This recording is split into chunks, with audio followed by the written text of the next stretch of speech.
Roll call. Mike Lori, Here. Jack Mildred, Here. Kristen Sanders, Here. Russ Baumheim, Here. Josh Machine. Absent. Please join me in the pledge of allegiance. I pledge allegiance to the flag of the United States of America and to the republic for which it stands, one nation, under God, indivisible, with liberty and justice for all.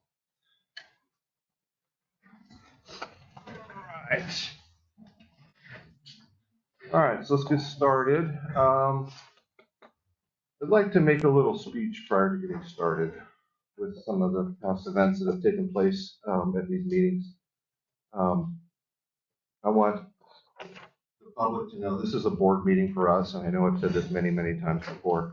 This is a board meeting for us. We can't talk about these items unless we're here in front of the public. It's the way the rules are, it's the way things are set up. The public is here to make comments. Please adhere to the 3-minute policy as close as you can. And the other thing is respect. We need to understand everyone here has a voice, and everyone's voice needs to be heard. Whether you agree with it or not, let them speak their mind, say what they want to say, and then you can always say, I disagree or something, but please be respectful to other people's opinions, voices. This isn't the Jerry Springer show, it's a board meeting. It's not a town hall meeting either. So with that being said, let's just all honor everyone's voice, their opinions, and keep this as pleasant as possible, please. So with that, we're going to move to public comment. Does anyone have any public comment that is not on the agenda for today? I have one comment actually that from former board president Jan Evans. She emailed me this morning and wanted to announce this for the community. She said, good morning. Tim and I were just made aware that we were named 2024 Volunteers of the Year, and a friend texted us the newsletter article. While this is an honor, we strongly believe that this award should be given to a Shelter Cove resident. We respectfully request that this award be rescinded and awarded to one of the many Cove residents who exemplify the spirit of the honor and who will continue to give to the community in the future. 2024 was a challenging year for us, and we made the hard decision to move east to be near family and excellent medical care. During this year, we were the recipients of the many people who always step up to help. There are many people who are deserving of this honor. We request that this be communicated to all board members today, preferably during the meeting, and we would like our position on this award communicated to the public in the newsletter. Respectfully, Janet and Tim Evans. I told her I would read her letter and let you know. Okay. Anyone got anything to say about that? No? Mr. Reed. Good morning. Artie Reed. I've been here more meetings than everybody on this board combined. The last meeting I thought was the worst meeting I've ever been to. Disrespect, and like you say that this is the only time that you guys get to discuss these things. I talked about doing the property line adjustment and brought it up to the board in September. So that's 6 months later that still that issue hasn't been brought up. So, you know, I come to these things and I try to bring good ideas, and I just watch how slowly everything runs. Like, when are we going to get taken care of the tee boxes, the sand tee boxes on the golf course? When is hole 5 going to get their tee boxes back next to the sewer plant? I know things work slower here, but 6 months is way too long. If this is the only time, could we discuss that? Could we do things that are brought up and discuss that? Or is this just, people talk about changing the time of this? I mean, I come to this meeting all the time and I try to bring just logical, good ideas. My feelings get hurt? No, not mine, but other people do. When we have a board member crying after a meeting, is it worth it? Thank you, Ron. Anybody else?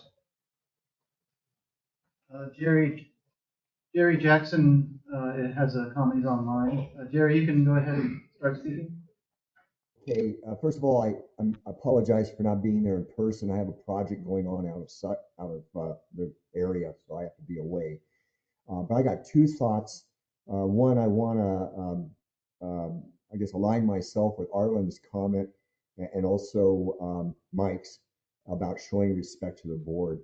And I agree. I was very disturbed last meeting about how the general public treated one of the board members, and that just wasn't called for. You know, I respect the board for all the efforts they put in and all the hours they put in, and we ought to all, keep that in mind with the board. The second thought I had was something that was prompted by Chief Nick's comments online on Facebook about the loss of grant monies. And I just want to suggest to the board that we may want to tally up all the grant money projects we got going on just to see how much money is at stake and who are the grantors, to see what other federal money we have that's at risk, just so that we don't, spend money that we don't eventually get or it's at jeopardy. That was a real shock reading that. Chief Nick's comments, and I made me worry about other projects that we might have online. So thank you very much, everyone. Thank you, Jerry. So if I may, I can piggyback off of what Jerry said. Moving forward, if that level of, can't say disrespect, I wasn't here to hear the actual words that were taking place, but if things do get out of hand or out of line, I will ask visitors to leave. And if they don't leave, we will move to closed session for the remainder of the day. So just so the public's aware, if things do get bad, that's the direction I'm going to head in. So let's please be respectful to everyone's voices.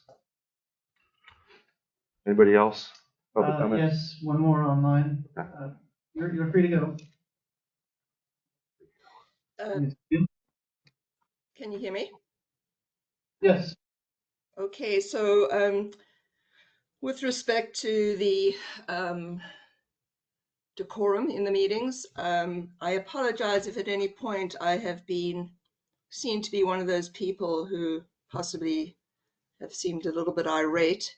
But I do want to say that, the public the number of residents or property owners who attend this meeting are very minimal. And I'd like to see more of our homeowners get involved. And I think the way to do that is to make sure that these meetings are used in the most efficient way possible. And with all due respect to one of the board members who seemed to take an inordinate amount of time expressing views in a level of detail that I don't believe, is necessary.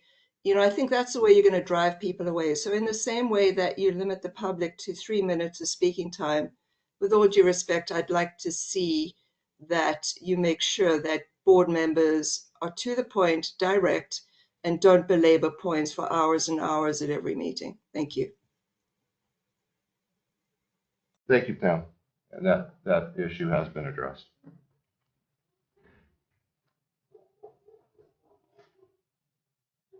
Anybody else? All right, let's move on to the consent calendar.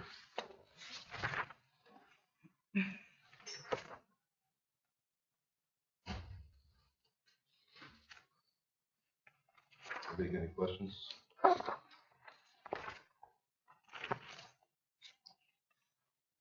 Yeah, I have just a couple of edits for the unfinished business. If we could change the word would to could, and then be a actual or perceived conflict of interest.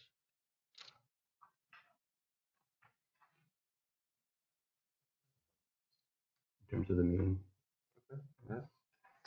One more time, please. On the minutes. Yeah. Change would to could, And then after A, change that to actual or perceived conflict of interest.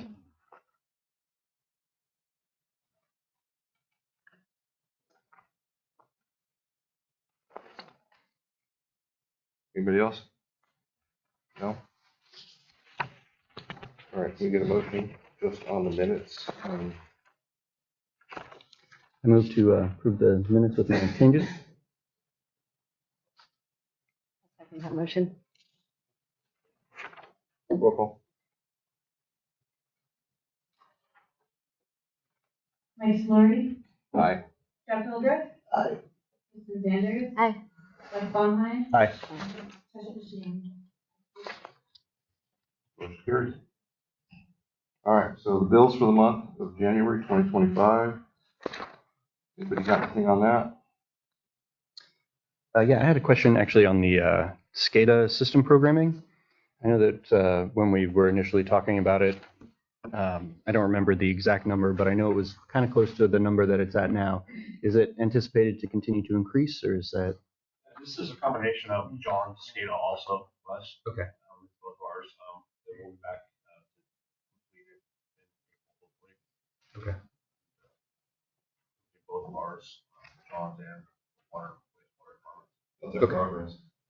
That's still pretty good. It took him a little bit, like you weren't here for the last meeting, so he had to break in computers. No passwords or anything for any of us to get anywhere, so it took him a little bit more time than anticipated to get into all the hardware and figure out what was going on. They're confident about achieving the result. Could you also break that down per department, please?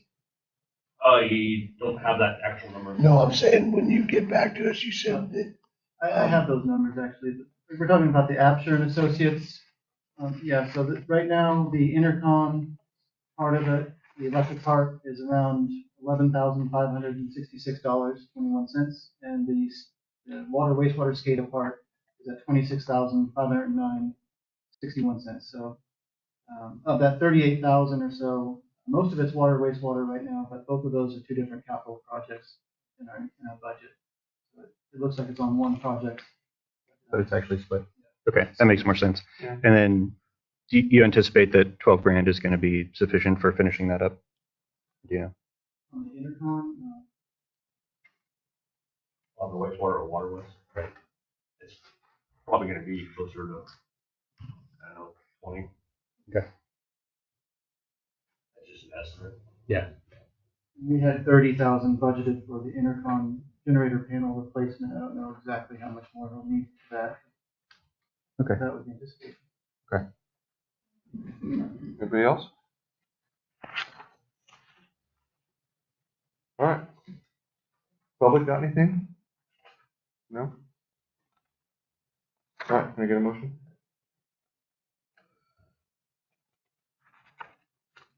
Yeah, I do a motion that the current bills, unpaid bills, are approved for payment. Second that motion. Roll call. Mike Solari, Aye. Jeff Hildreth, Aye. Kristen Sanders, Aye. Beth Bonheim. Aye. Jessica Sheen. Motion carried. Number 3 on the consent calendar, adoption of resolution 2505. Chris, can you take this one? Yeah. Yeah, so we were approached by LOES to update our what's called designation of applicant's agent resolution. Basically, the signatories for accepting the federal fund projects, or mainly FEMA projects. This was related to the 2019 Telegraph Creek slip out projects that were done, and they're trying to wrap up those projects and their paperwork, and we needed an updated resolution to basically close the file.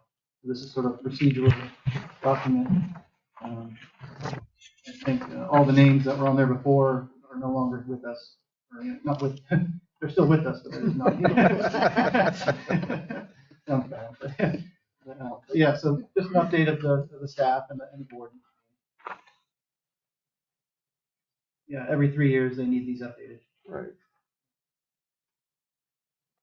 I got nothing on anybody else. No? No comment. Do we need a motion on this one, right?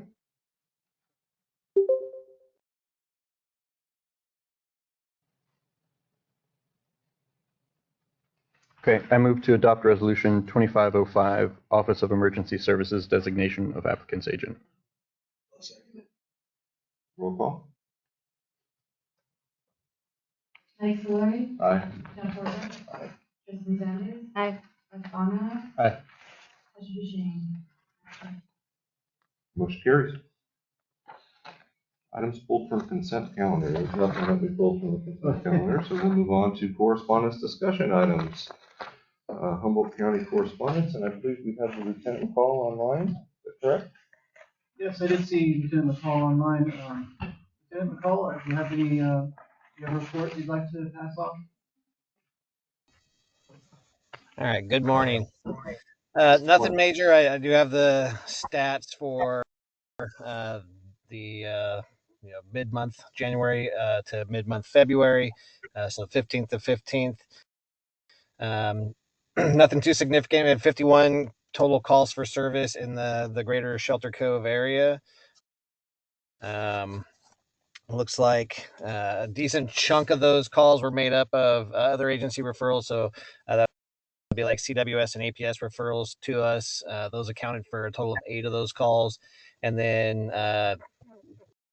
we had some dispatch reports. So that would be things like somebody calls in to report something that's either maybe non-criminal, or maybe it is, but they don't want anything other than just a kind of a documentation, like hey, somebody knocked down my fence post and I don't know who did it, so I just want it documented, something like that. So between those and transfer calls to other agencies, so things would be like transfers to fire, medical, or possibly CHP, those accounted for 12 of those 51 calls.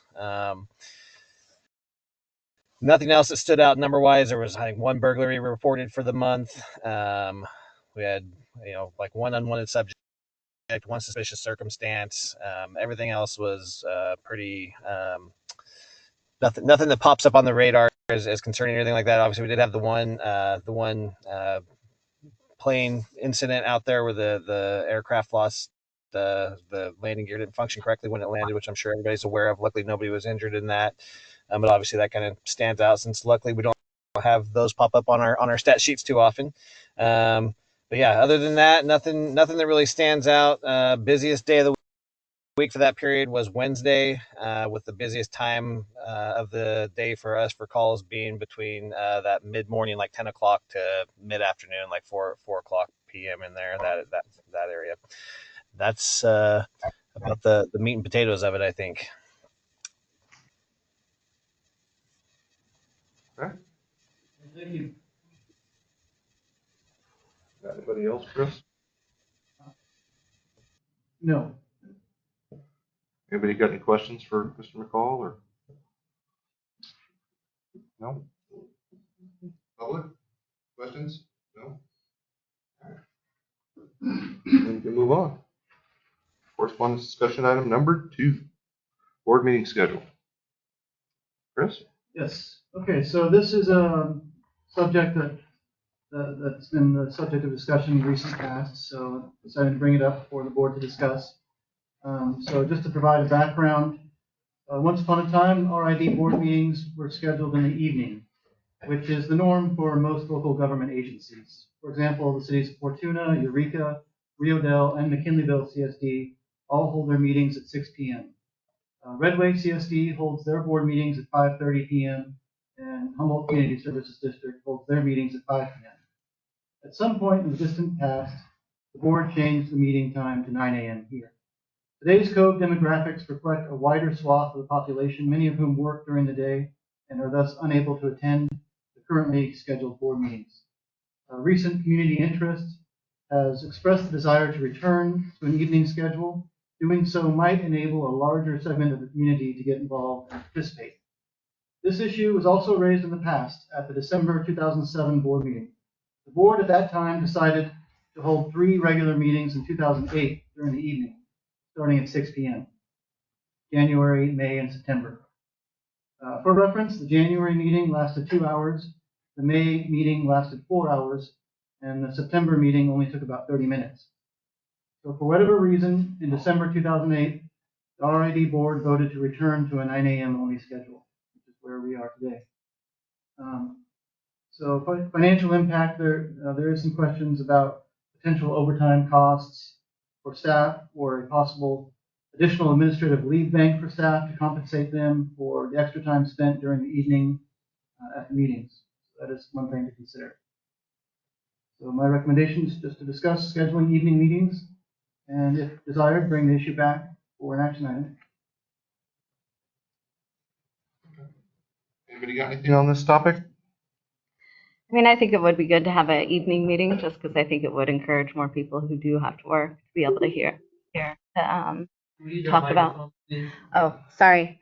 Yeah, I think like an evening meeting. I kind of like the idea of maybe like 3 or something. But yeah, I think it would encourage more people who, have to go to work to be able to show up at these meetings and talk about what's important with them. Because I know like a couple of things were coming up today, but the residents who had reached out to me, they have work and they weren't sure when they were going to come up on the meeting. So I don't know. I'd like to hear, what everyone in the audience thinks. I get the point. I do. I don't like having to incur overtime extra costs. That would be the only reason that I would be opposing it, is for the cost. I do like, maybe we should start letting the public write in letters that we read during certain topics. Maybe we could do that moving forward as well. I don't know. I'd like to hear everybody else's opinion on it. Jeff, you got anything? I agree. Probably more poignant with you, Mike, as far as the extra overtime, especially when I'm reading that the last 5 years we're running at a deficit and it's increasing exponentially. I also agree with Tristan saying that maybe more people would be involved. So based on what you also said, Mike, about the letter, maybe the letter is a part of that involvement rather than incurring the overtime. I can see both ways. Yeah. So and again, even if we did it experimentally, I would say that even on an experimental side, it'd be curious for me to see how many more people would actually attend. So Okay. I can leave that one open. Yeah, I agree with Jeff. I'm kind of curious, would there be a way that the RID could, have them, whomever would have to be overtime, like to take 2 hours off that day or, take a break so that it doesn't turn into overtime? Well, we've had 6-7 hour meetings before too. I know, yeah. Yeah. And that could be, and then we also have to look at if we have closed session as well. Mhm. So. Well, I mean, I think we could be selective on, what meetings we did it on. But I do think like one of the things that us as a board, we do need to hear what the community members want. And it would be interesting just as an experiment. So. Yeah, I'm supportive of moving it to a later time as well. Being someone who works during the day, I have to take time off. And I would be interested to see how these other community services districts manage it with their staff, because I think overtime is a concern, and that administrative leave bank I think is a good idea, or maybe some sort of alternative schedule on those days would be a good idea as well. Just in terms of one day a week having coming in at noon instead of 8, or however it works, or one day a month rather coming in at noon instead of 8, however that would work. I don't know the legalities of all that and how that's managed, but I think that's something worth looking into.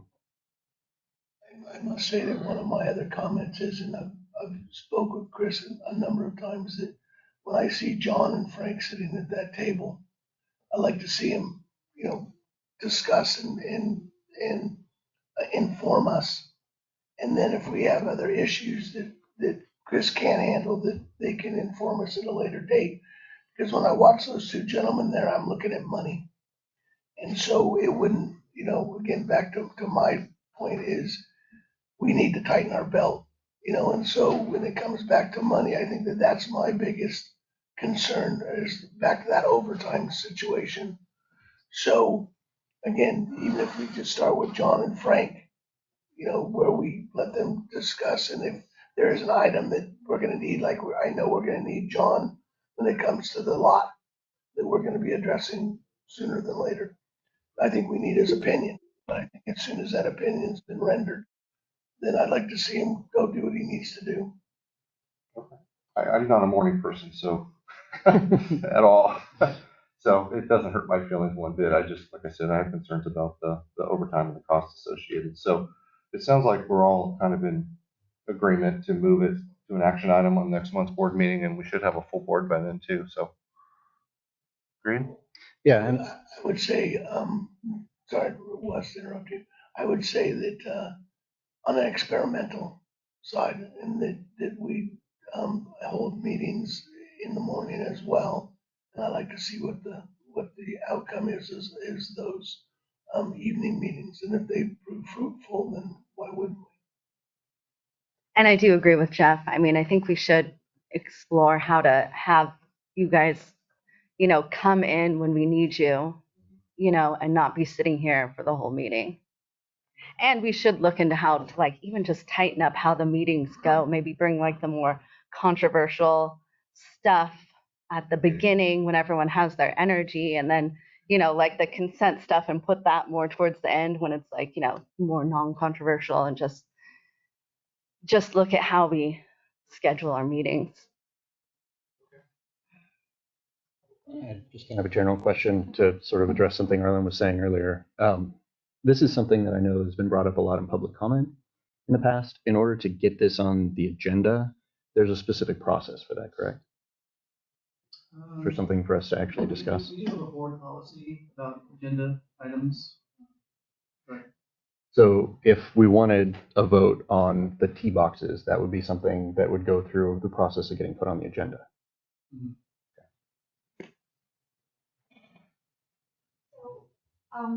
Generally, we have agendas in the meetings, and those matters that we want brought up at the meeting, it should be addressed tonight to bring to the agenda at a meeting. However, at the meeting, you guys can do a motion at the beginning of the action section and ask to add something to the agenda. Absolutely. Great. Okay, so moving forward, let's ask the public. Any public comment? I wanted to add too a little bit Okay, hang on. a little bit of history. In the 2008, when they did the evening meetings, the only staff member that was here was Sue at that time, who was on the hourly wage. And I believe she did kind of the administrative leave thing. If she was here for 2 hours, she took 2 hours off the next day or something like that. Yeah, no, policy is time and a half. Time and a half, yeah. So if you're here for 2 hours, you get 3 hours off. Right. And when I was at City of Fortuna, those staff that had to go to city council meetings in the evenings had the administrative leave bank, so set number of hours per year, kind of like an extra vacation day, compensate them for having to spend extra time after hours. It's common in the federal system, or at least has been up till now too. So Tristan, if you have an idea of how we could set the flow of this up, I'd like to see what that looks like next month. Okay, cool. That'd be great. Great. Thank you. Mr. Reed. Yes, Thank you, sir. like talking before about how many meetings I've gone to. Also attended a few meetings in Eureka too, for the county supervisors. And I want to say that we have more people show up for our meetings than they do. Thank you. Anybody else? Public comment? Yes, sir. Yeah, the Humboldt County and the other. Excuse me, can you say your names? Ken Sanders, nobody even knows. But Humboldt County and the rest of the agencies up north have picked that 5 o'clock for a reason. It's not an experiment. They've gone through this process and they realize that people work and they do it at 5 for that reason. And the staff, the staff is not, operational staff is not part of the decision-making process. They don't, unless it's an item, do they need to be at the meetings? That's just a question to save that hourly time. They probably don't want to be here anyways. And if you want to look at the cost benefit analysis, them being at 5 o'clock, it's probably less expensive to pay them a little overtime at 5 than have them burning out daylight hours if they need to be doing stuff. When they have to sit here on a work day from 9 to 2 or 3, I'm like, dude, we need to be fixing our water line. I'm sitting at this desk all day. I don't have any comment anyways on my hair. You know, so if there are times, the overtime might be cheaper than the time lost because the crew's not as efficient because they're not doing the work. So the 5 o'clock thing's been thought through quite a bit. And there is a lot, I mean, depending on meetings up north, you go to a supervisor's meeting, that's any controversy, there'll be like 80 people there. I've been to plenty of them on this controversial topic. So, and they do it at 5 because those people go to work and they cannot comment. I mean, I miss public comments that I do some calls, like, I can't, it's my fault, but it's just part of the problem. It's like, I couldn't make it because of prior obligations. I know 3 or 4 business owners that wanted to come today, but they couldn't. They had stuff to do. They had public comment stuff they wanted to submit. And that's another good reason businesses aren't, that have valid concerns about their businesses and Shelter Cove's future, they can't be here. And we got to remember, government is designed to serve the people, not to serve the government. So we need to accommodate for the people, community, not what's easier for the government. Even though it might impact the budget somewhat, but we can offset that by streamlining the agenda, making the workflow better for them, only bringing them in when it's absolutely necessary so they can do their job and not pay overtime. So that's fine. Thank you. Thank you. One more. Allie. My name's Al Bauer, and I like the idea of changing the meeting to evening time. And if we're gonna experiment with that, I'd suggest doing it for a year instead of just picking 3 months, of an evening time, just to get the pattern of different meeting times. Thank you. Thank you. I think that's a good suggestion too. Having it kind of spaced out throughout the year seemed a little weird to me from when I tried it before. Well, I mean, we'll discuss that. Yeah. Next month. I don't know. I'm just curious to see because I know a lot of people that won't be coming to evening meetings that are here right now. Because Right. Kids getting out of school as well, and got to cook dinner and things like that. So, I mean, I would be curious to see what it's going to look like, definitely. So maybe we explore some type of trial basis or something just to see. I have to agree with you, Mike. Okay. So we'll put it on next month's agenda meeting. Any other public comment on this matter? No? All right. Let's move on. This one's all up to you, Chris.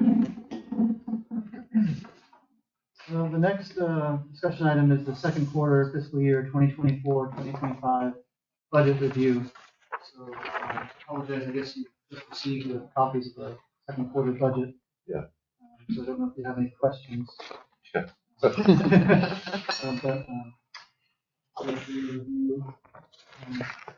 say overall, things are on track with how we expected them to look at this point. Yeah. Sorry, can I go ahead? Oh, yeah. Go ahead. So I know that at the meeting, I think it was in November, they discussed including the, and having just gotten this, I haven't had a chance to look through it. I know they discussed including the grants and stuff that we have. Have those been included on this? Yes. I see that there's grant expenses Yeah, and the grant income on the first page. on the first page. Okay.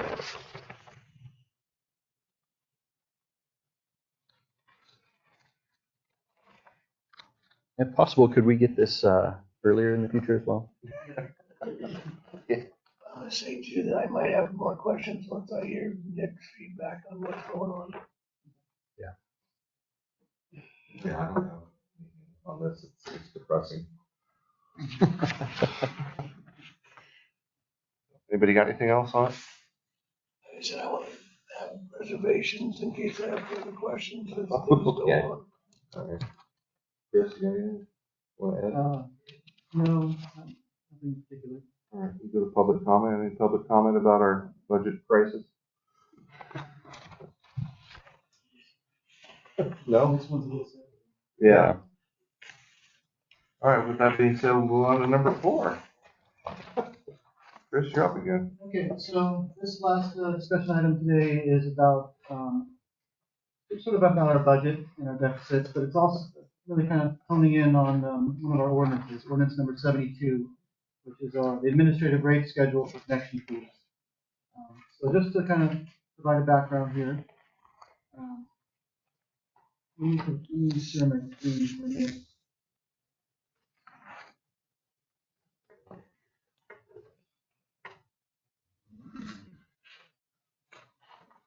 Okay, so the district is operating at a deficit. The following table and chart of year-end financial reports illustrates the magnitude of the deficit over the last 5 fiscal years and the projected budget shortfall for this fiscal year. And as Nick pointed out earlier, one thing to keep in mind is this does include the capital projects. So it's the total budget, not just the operating budget for the fiscal year. These deficits are the direct result of the increasing cost of operations and the decrease in revenue. Budget reserves are necessarily taking a significant hit to maintain the system. So the question is, what can be done? One, increase utility rates.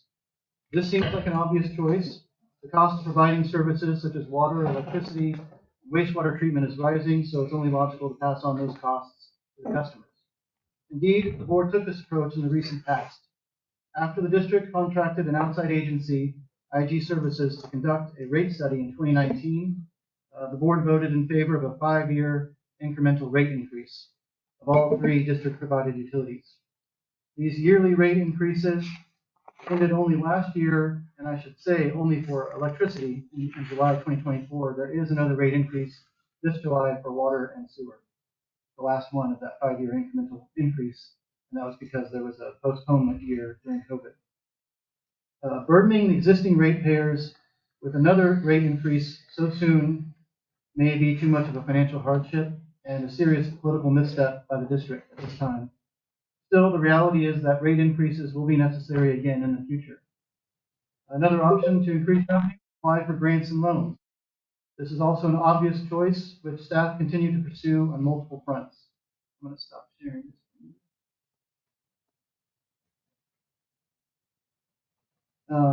The district is presently managing multiple active grant projects, including fire department grants, a water grant, and a parks and recreation grant.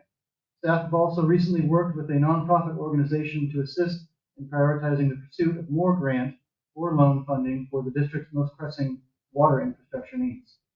Staff will continue to work on applying for grants and loans, but this approach can only go so far. It usually includes sizable in-kind contributions, and it is not a guarantee. Another option for increasing revenue, increase property taxes. One of the prospects for the near future, as mentioned in the recent Administration Department strategic plan, is to increase the special utilities improvement and operational tax. This voter-approved tax provides funds for necessary utility operations and capital improvement projects.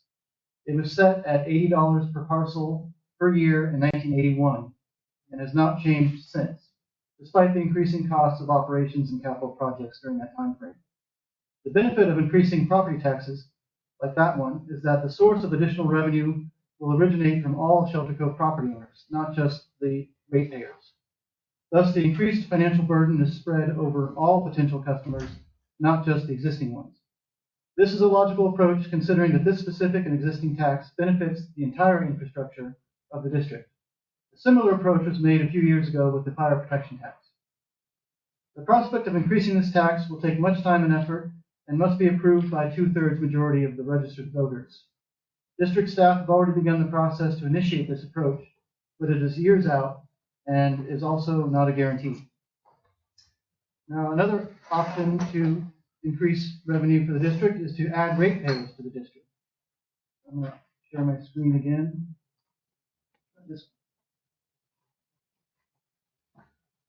This approach of generating additional revenue has perhaps received the least attention of all 4 approaches highlighted in this discussion item. After all, adding ratepayers to the district falls largely outside of the district's control. Wider economic factors, cultural demographic changes, and state or federal trends will dictate whether someone wants to build here and is able to do so. What the district can do is assist potential builders. How? Through utility connection fees, hookup fees. District Ordinance number 72. These fees have been unchanged since 2014, when they were reduced by a very marginal amount to encourage additional building after the housing crash of 2008. So that chart, as the following table and chart show, lowering the connection fees in 2014 had a very small and limited effect, which decreased rapidly. It was sort of where the green line notches down right there. So I don't know if you can see that. So it may seem counterintuitive to think that lowering connection fees will increase revenue. However, historical trends can prove otherwise. For instance, the district's average number of connections for the first 35 years of its existence, from 1965 through 2000, was about 10 per year. Since the housing crash of 2008, when the district simultaneously increased total connection fees from 12,280 to 37,400, a 200% increase, the average number of connections dropped to about 4 per year, including through the year the district lowered total connection fees to the current 33,950. So if one were to look only at the capacity charge component of the connection fee, revenue generation becomes clear. For instance, the current capacity charge is $9,000 per utility, or $27,000 for all three. At an average of 4 hookups per year, that's $108,000 per year, which is actually how we have budgeted that income in our current budget. If the district lowered the capacity charge to, say, $5,000, for example, $15,000 for all three utilities, thereby encouraging more building, potentially increasing the average number of connections back to the historical average of 10 per year, then that could increase annual revenue to $150,000 per year, which is an increase of $42,000 over the existing revenue. The district previously considered lowering connection fees with the rate study in 2019, but took no action. It was acknowledged at that time that building a home was potentially more expensive than buying one. Instead, the district created an installment plan policy for potential builders, policy 3067. This allows the cost of total connection fees to spread out over 3 years for potential builders, rather than just one lump sum. So I'm going to stop sharing that. Okay, so I want to share this now. So the following table and chart display the average cost of total connection fees for water and wastewater services in nearby municipalities, comparing their charges to ours. And you can see the district resides at the highest end of this scale. And this is information from their websites. Installation fees are contracted to a third party in the city of Rio Dell, so that may not be completely accurate for them. Another consideration to keep in mind is that in the board's motion from 2014, where the total connection fees were reduced through the updated ordinance number 72, the board also ruled that installation fees will be adjusted each year based on the consumer price index, and that capacity charges will be reviewed every 2 years. This has not occurred. In fact, if the installation fees were adjusted based on the California CPI, they should be about 34% higher than they are right now, and capacity charges have not been reviewed at all.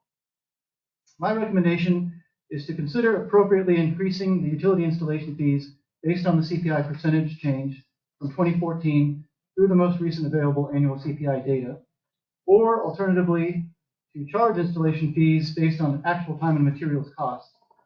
I also recommend reducing the capacity charge fee for each utility to a reasonable amount to encourage acceptable growth, thereby potentially increasing overall district revenue.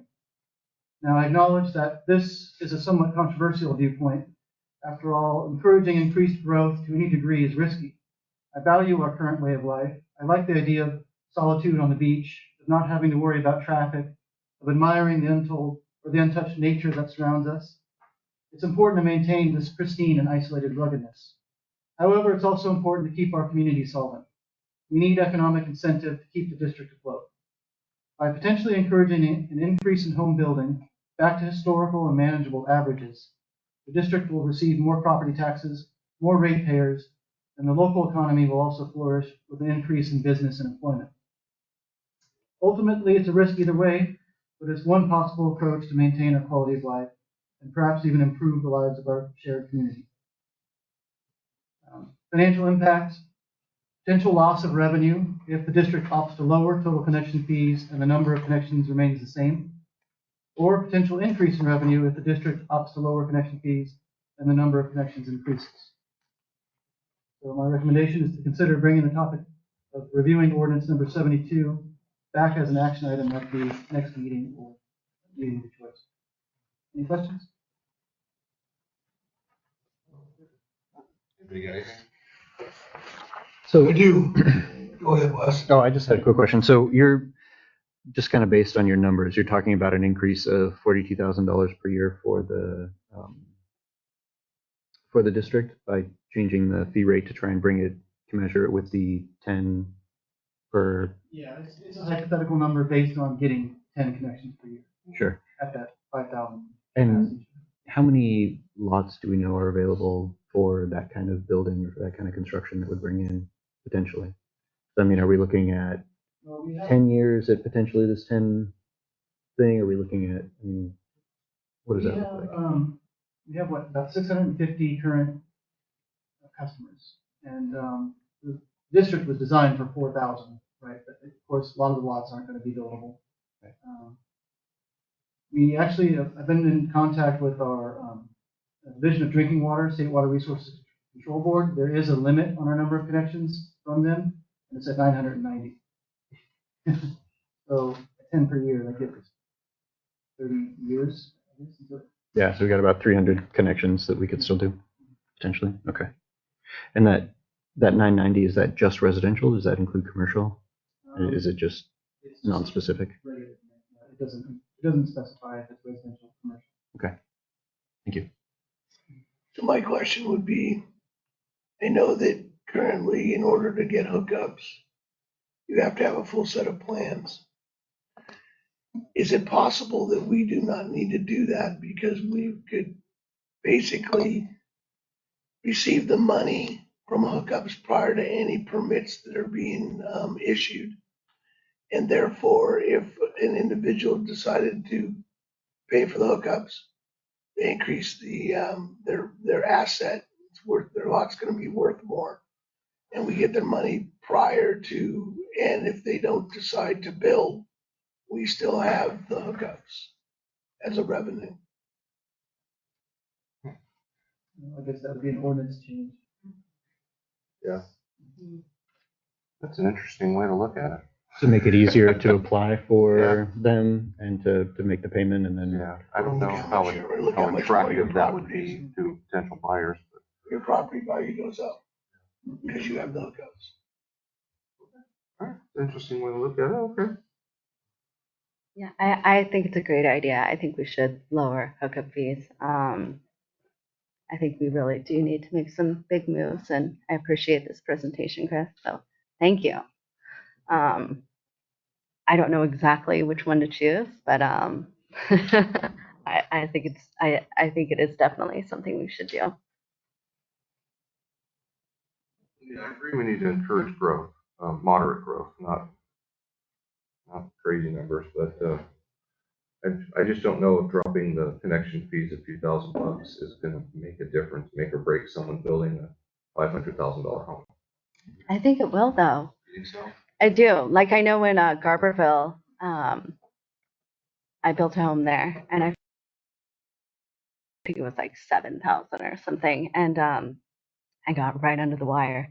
And then they raised them up. I think they doubled them. I can't remember, but I don't think there's been any new houses built since then. And that was about, I mean, maybe a few, but that was about 10 years ago.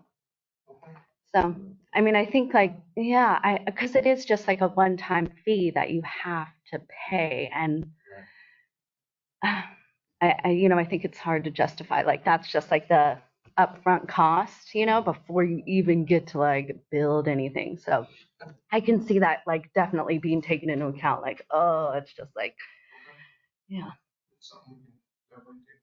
My other question, Chris, is one of the comments you made that it was cheaper to buy existing than it was to build. How does that stand today? I'd have to do some research on that one. I don't know.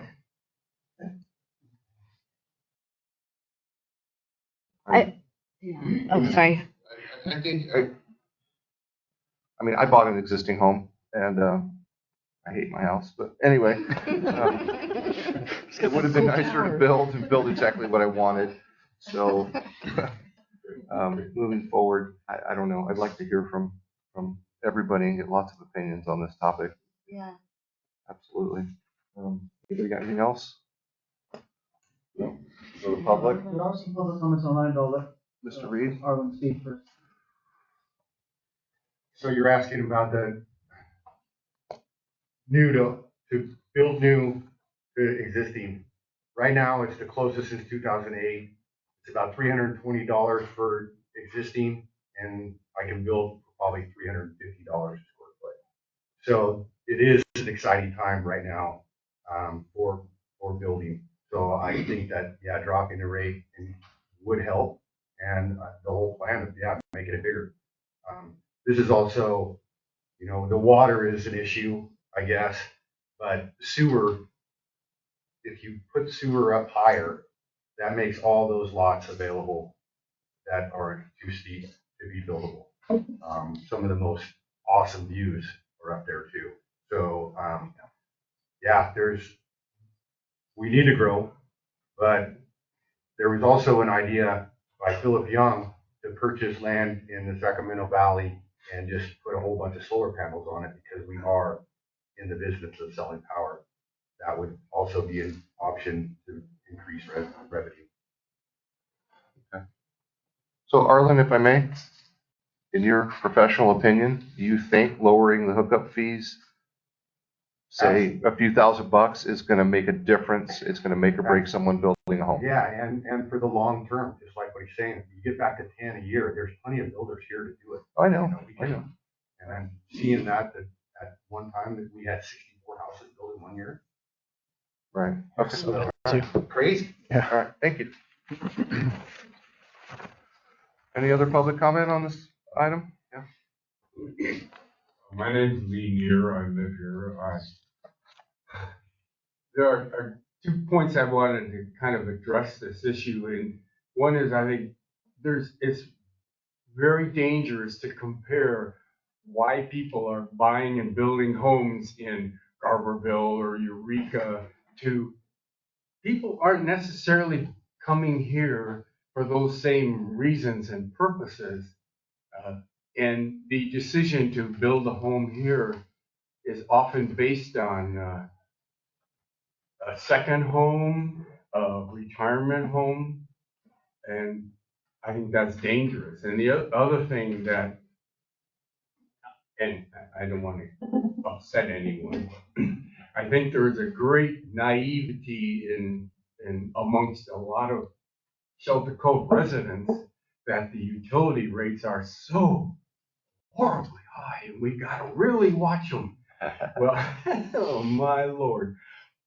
8 years ago, I had a home in Natomas, and I just want to say that my sewer bill there, just the sewer portion, was more than my entire rent bill here. And the other thing, my sister-in-law owns a home in Lincoln, a relatively new home, a large home. She has 2 heating units in there. She only heats half of that house. And her electric bill in Lincoln last month was over $600. And they do everything they can to limit electrical use. I don't think the cost of a connection fee, I personally don't think that's an issue. People who are coming here to build large homes and want to build homes have a reason to want to come out here to the middle of nowhere and build a home. Thank you. Any other public comment? Linda? Trent? Trent Sanders. Yeah, I mean, personal experience, and I was building spec homes prior to the crash of 2008, and once they went from 9 to 12 to 37, that was the end. Once they hit 37, I'm like, I'm not doing it. It's not just that, it's just all the other risks combined, and then an additional 27,000 on top.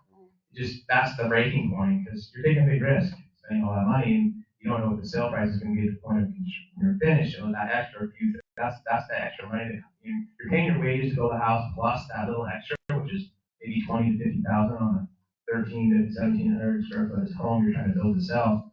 that's the breaking point. I suggest going back to the cost plus 10% because Shelter Cove's like one big restaurant that has 300 tables, only 5 are being used. Like the hookup is only a very nominal amount of money. It's the amount of generated power you get over time with extra hookups where you can make the money over the time. You want to incentivize more businesses more. So we have to have more. This is never going to be, we're one road in, one road out. That this fear of overpopulation. We have miles of forest, and everywhere you look, it's forests that will never be developed. Shelter Cove is fully developed, whether people want to do it or not. It's fully developed. It's fully subdivided and part of undeveloped land is property you buy that's undeveloped is not been broken into subdivision. It's already commercial, residential, roads, sewer, water. It's already done. We're asking the ratepayers here to subsidize the entire subdivision with a few houses. We need more houses to subsidize the rest of what's here. That's the goal. I suggest the cost plus 10% or whatever is reasonable, just to get incentivized. 10 homes a year. That's not even that much. We could get 20 homes a year and still have 20-something years to meet, the maximum home density. And things can change in 20 years too. So you don't know that density can change. With something, technology changes, things get easier. Using that same logic, we've been increasing rates, increasing. What's happening? The deficit's going up, it's not going down. So the previous, thought of like, hey, raising a few existing customers isn't obviously do the math. It's not working. And you can say rates are higher everywhere else, but they're not. I mean, in town, the top tier is like 30 or 40 cents. Top tier is $1.29. It's not cheap. You go most of the rest of the state or other states, it's in that 30, 40 cent range at the top tier, not $1.29. Commercial rates in town 17 cents, out here 37. So it's twice as much. And again, you're disincentivizing. If you look at the economic principles of the economic data, if you overtax, you're disincentivizing. It's a disincentive to participate. And commercial rates, you talk to any business out of the number one cost is the 37 cents. That's killing businesses. They almost can't make it at those high rates. It's the breaking point, and residents too. I mean, I charged my car for 1 month, my electric car, in the Cove to see what would happen. Because that $1.29 here, my bill went up $1,000. In town, it would have cost me $130 for that same amount of my commercial service in town. So you're disincentivizing people to get electric cars. You're saying, do not buy an electric car and move to Shelter Cove. That's what you're telling them when you're saying $1.29. If the electric cars are coming, I don't care what politics say, just look at the data of increase in use of electric cars. You can drive around Shelter Cove, you see how many are out here all of a sudden. People are going to buy them, they're getting cheaper, they're getting more efficient, and that's a reality. I mean, I priced a power system, an off-grid system with LFP batteries and solar 5 years ago. To put a 20 kW system in with about 80 kW storage battery system and all this stuff, it was going to be about $120,000 to install. I'm like, wow, that's a lot. I just priced it yesterday. The same system installed is going to cost me about $40,000. 5 years ago, it was $120,000. So prices of alternate energy installation expenses is dropping like this, and it's going to continue to drop. And we're saying, hey, we're going to start charging more. We got to reduce power. We got to incentivize consumption. Pretty soon, everyone's going to say, you know what? I'm not even going to hook to the grid. I'm not going to use the grid at all. If you went from 120 to 40, what's it going to do in 4 years? Be 20. You can make all your power you want for free for $20,000. Why would you hook up to the RED? Everyone's going to unhook from the RED. Then you're going to be a real problem. Then when you create an ordinance you can't use alternative, then you're going to get caught in a massive lawsuit where everyone's going to start suing the RED going, hey, I want to run solar panels, and I'm just going to decouple completely. So it's coming quick. So it's like we got to incentivize consumption somehow. We're aware. We're going to take a look at that third tier. Great. Thank you. Yeah. Thank you. Before the next commenter here, I'd like to call on someone online that's been had their hands raised for a while. Sorry. Sorry, Linda. Jerry, would you like to make a comment, please? Yes, Jerry Jackson. First of all, I want to compliment you, Chris. I thought that was a great presentation. The bar charts were real enlightening and kind of surprising as far as it being counterintuitive. And I agree with you. I wouldn't have thought that offhand. I also want to agree with you, Chris, that it is somewhat controversial. I mean, I love the solitude of Shelter Cove as much as all of us. It's one of the reasons I moved there. And but yet, we got to stay fiscally solvent. So I also, if historically we were around 10 new homes a year, now we're down to 4. The additional 6 or so a year, I don't think would impact us that much from a solitude standpoint, but it does seem like financially it would help. So I might suggest this: if we do come up with a change in this and reduce it to try and encourage growth, why not run an experiment by putting a sunset clause on the rule, so that we revisit it in, say, 3 years or 4 years, just to see, did it have the effect we wanted, and then make the decision, do we continue it or not. Sunset clauses are great for the ability for us to run an experiment to see what happens. So I would suggest that we might consider that. Thank you. Thank you, Jerry, and also Pam online. Comment? Pam Brenner here.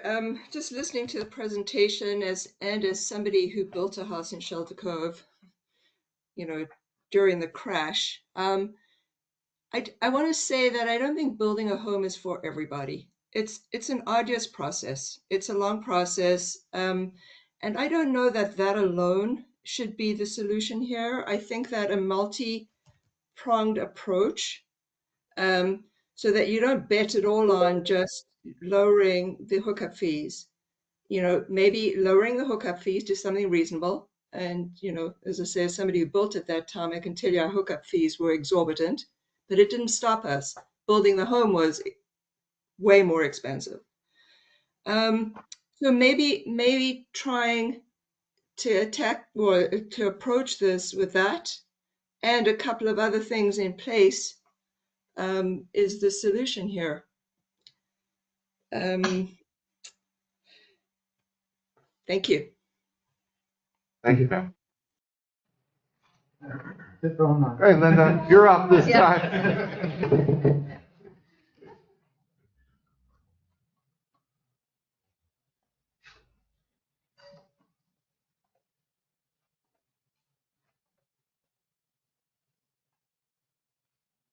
My name's Linda Franklin, and we've owned property here for 60 years. And we have a home in Lake County still. What I have to say is about the rates, and the fact that what Trent is saying is that the top rate is, you pay way too much. But the bottom rate, we pay way less than we do elsewhere. In Lake County, we pay 26 cents, 40 cents a kilowatt hour, and here we pay 26. So there's a big difference there, and then the difference between the top and the bottom. If we brought the top down a little bit, it might encourage more people to be able to come out here and charge their car or whatever. So that's just a thought, and maybe it's off the subject. It's something I think might be considered in this overall picture. Thank you. Thank you, Linda. Yeah, me and Chris have had this discussion about, with this top tier and people charging their cars. Like Trent says, it doesn't make sense. The future's coming, and we need to be prepared for it, and we need to encourage that. So it is something we definitely are going to need to take a look at. You shouldn't punish someone because they want to, do something right for the environment. So anyway, Jack. Hello, Jack Hargrave, for those of you who don't know me. Actually, I think it's great. I definitely encourage you guys to bring this back and look at it. It's something that definitely was sorely overlooked by the past boards. I think when I first came on, it was too new, and so the shock of 2008 was still hitting, and then when it was taken in, it just was not looked at again. And we did have other things coming up, but I think it's really encouraging. I don't necessarily agree with Trent that it should be like 10% over cost, but that's for you guys to decide where you guys want to set it at. Right.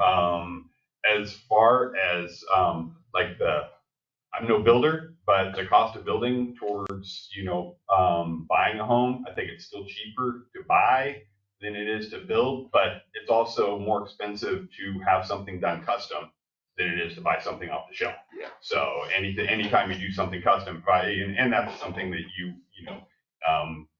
agree to. If I'm going to have a custom shirt done, it's going to cost more than just going to Target or anywhere else to get it. So I don't know if that should be part of your discussion on it, or part of your thought on that.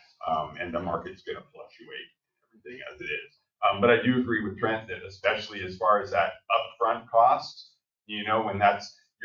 when you're building, you may be planning on spanning that out over a couple of years. But if it comes into that straight out of pocket, okay, I've got to, come up with 60K to get this started, or I have to come up with 100K to get this started. That could be the end of it right there. So I do agree that, we should definitely take a look at this. You guys should definitely take a look at this. Because, we have seen it flatline.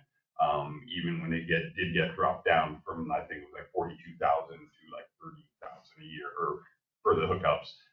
We saw a little bit of bump. I think we saw maybe 10 houses that next year, but then it's flatlined to like 3 or 4 houses a year. So it's definitely encouraging. And I think I just like Chris said, I don't want to see this place blow up. I don't want to live in Santa Cruz. I would want to live in Shelter Cove, but we do have the natural environment that does, preclude people from coming out here. I've seen plenty of people who come out here, they love it, but they don't ever want to come again because they don't want to take that road. If they had a plane, they'd be here a lot more, but we know how that limiting factor is. Yeah. So I think it is good. Thank you guys for being on. Thanks, Jack. Any other public comment? No? Chris, you got anybody? Hand, raise your hand again online. That's not Coster. Sorry about that. Sorry, there was one thing I wanted to mention that I forgot about. I'm not opposed to the dropping the the pre-hookup, just going in favor of having the pre-hookup fees paid up front. But I think then that you might want to look at tightening up your how long can somebody park a travel trailer on their property for? Because that could end up getting out of hand where people have their hookups, put a trailer up, and then there's no incentive to build. And the next thing, we're devaluing our property prices in Shelter Cove because we've turned into a mobile park home. Thank you.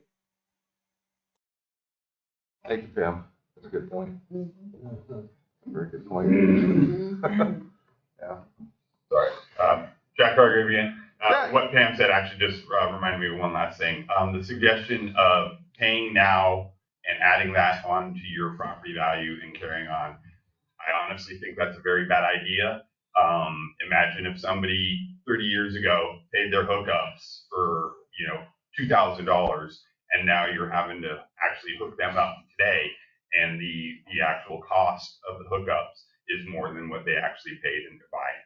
So if I did it now and then in 20 years, somebody decides to build on my property and it's significantly more expensive, we're kind of, shooting ourselves in the foot on that. I don't think it's that great of an idea. Yeah. I mean, we could probably always write something in, like, expires within 10 years. I would say that you're still going to get your bill. I'm going to say that the moment you have a hookup, you're still going to pay your minimums. Again, the moment that you have access to your property and you're using it as an asset, then you're still going to get billed for your minimum every month, just like you would with water. Oh. So I would. That would be something you would have to, if you're right. Because I don't know if that's what currently happens. If as soon as people, that's something for staff to know. I don't know if people, as they currently hook up, if they actually pay. I don't think they actually pay until they're actually physically hooked up, though. So, but I'm not sure. Well, so I'm going to say, but that's how I look at it. The moment you hook up, you're going to get money every month, whether you're using that utility or not. That's me. I would also say that, we're in a quandary that we either expand our customer base or we raise our rates. And so there's also a number of areas in Shelter Cove that have no access to utilities. they have access to water, but they don't have access to utilities. So that's another avenue that we could suggest that maybe we expand our customer base. We're gonna have to move this along. Yeah. One more quick comment. I don't know. One quick comment? Too much time. No one really addressed the other, great presentation. No one really addressed the other points you brought up about the raising the district assessment. And it does make sense. I mean, it's been the same since 1981. And it gets spread across all the lots that aren't going to ever get built or not being built. And it helps the people who live here because a lot of people aren't maintaining their lots anyways. They're putting their expenses on us. And it helps bolster the code. It's really good for the code. And the trailer park thing is a big concern, but there's already language in there about you only have a certain time window that you have your trailer there with your hookups. That just needs to be enforced a little better. And maybe a lot of them aren't hooked up to they're just trailers in the bushes. That problem solved itself, and most of them gone anyways now, but those problems are already solved. They don't have to, you just have to enforce the rules that are already here to deal with that stuff. Thank you, Trent. All right, we got to move on here. Getting a little off topic. Just a clarification, so yes, bring this back as an action item? Absolutely, absolutely. Any particular, well, I'll figure that out. Okay. Well, you mean like any particular guidance in terms of figuring out? Yeah, I mean, I think we'd like to see some different options, whether it's a cost plus type scenario or rate. Yeah. I personally would say I would rather have another discussion item rather than action item so that we can discuss the options or the alternatives that we've already discussed right now. Just because it's an action item doesn't mean you have to take action on it. Yeah, but it's an option for us. Yeah. Okay, let's move on. Board member staff reports. And I've been gone for 5 weeks, so I have nothing. Any other directors have anything to say? Nothing in particular. I just have spoken with some members of the public about some of the issues we've been discussing, especially at the last meeting.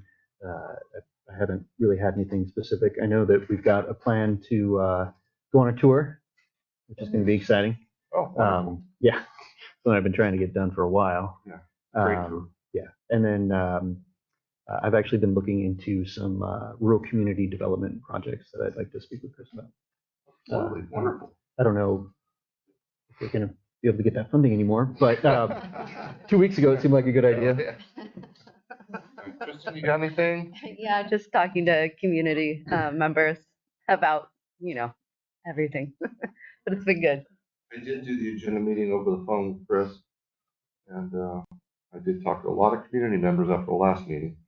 The phone was ringing off the hook, so that wasn't a lot that I did while I was away. Jeff? I'm gonna have to express the same as Mike. I had a lot of feedback on the last meeting, so I'm glad that was addressed.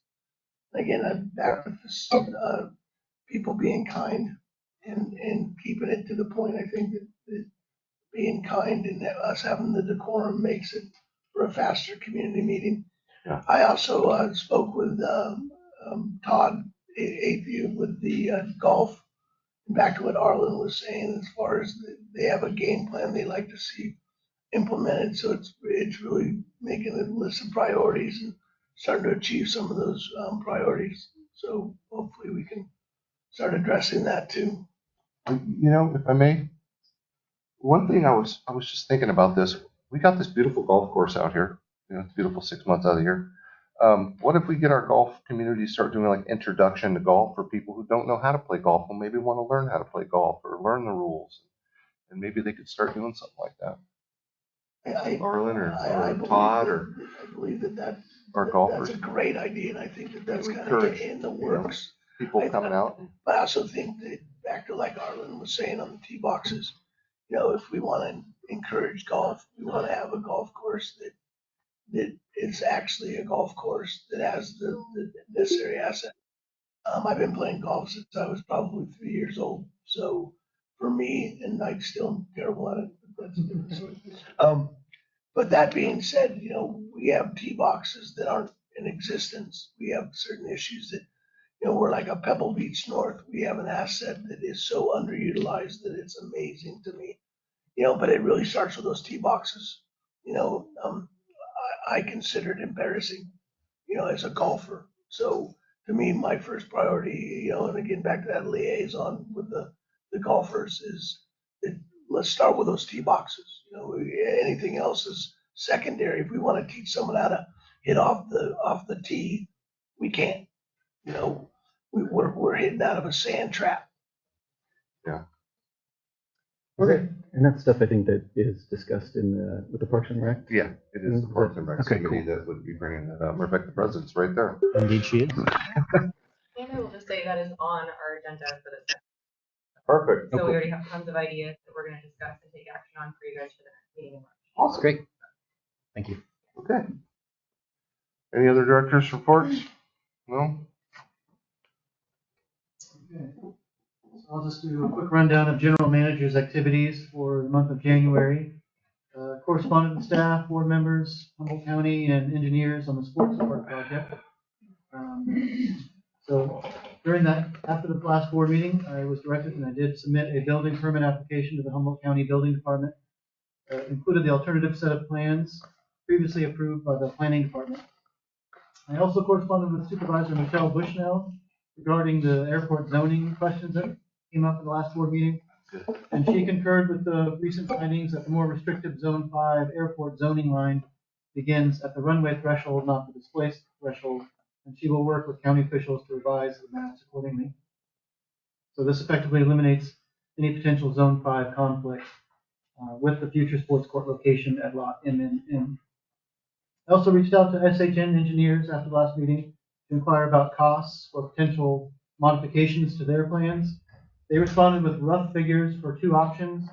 To relocate the court would cost around $10,000, they said, and to resize the court would cost around $5,000. That was a very rough estimate they provided. Also met with staff and engineers from an EPA-funded nonprofit organization, Moonshot Missions, to assess and prioritize the district's potable water infrastructure.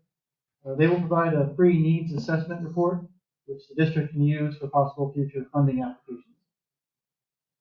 Correspondent met with staff, the county, and a contractor on the failed culverts and washout of Telegraph Creek Road at the water treatment plant dam. As soon as the county obtains permits, contractors will begin cleaning out the failed culverts and installing rail car bridges, probably within the next 2 to 3 months, is what they estimated. District staff will simultaneously relocate the water main that services the zoo that runs right through there. Met online with staff, community members, and the Shots Energy Research Center from Cal Poly Humboldt to discuss the potential for a Shelter Cove microgrid. We'll utilize prior studies from Shots Energy and JTI electrical engineers to seek potential funding, possibly through PG&E, although we're still in communication on that option. So more to come on that one. Met online with other county agencies for the 5-year renewal of the Humboldt County Hazard Mitigation Plan. This plan is required for FEMA grant eligibility. Met online with a representative from General Pacific Inc. to review their quotes for potential automated electric meter reading. We'll plan on implementing this as a capital improvement project possibly next fiscal year. Our current electric meters are capable of remote meter reading. We just don't have the software for it yet. Issued a NOTAM to the FAA to close the airstrip for a few hours while Shelter Cove Fire Department and RID staff addressed a small non-injury plane crash. That plane is still there, by the way, so I'll have to find out what's going on with that one. Well, pick it up pretty cheap. I know. We should start charging them rent. Yeah, seriously.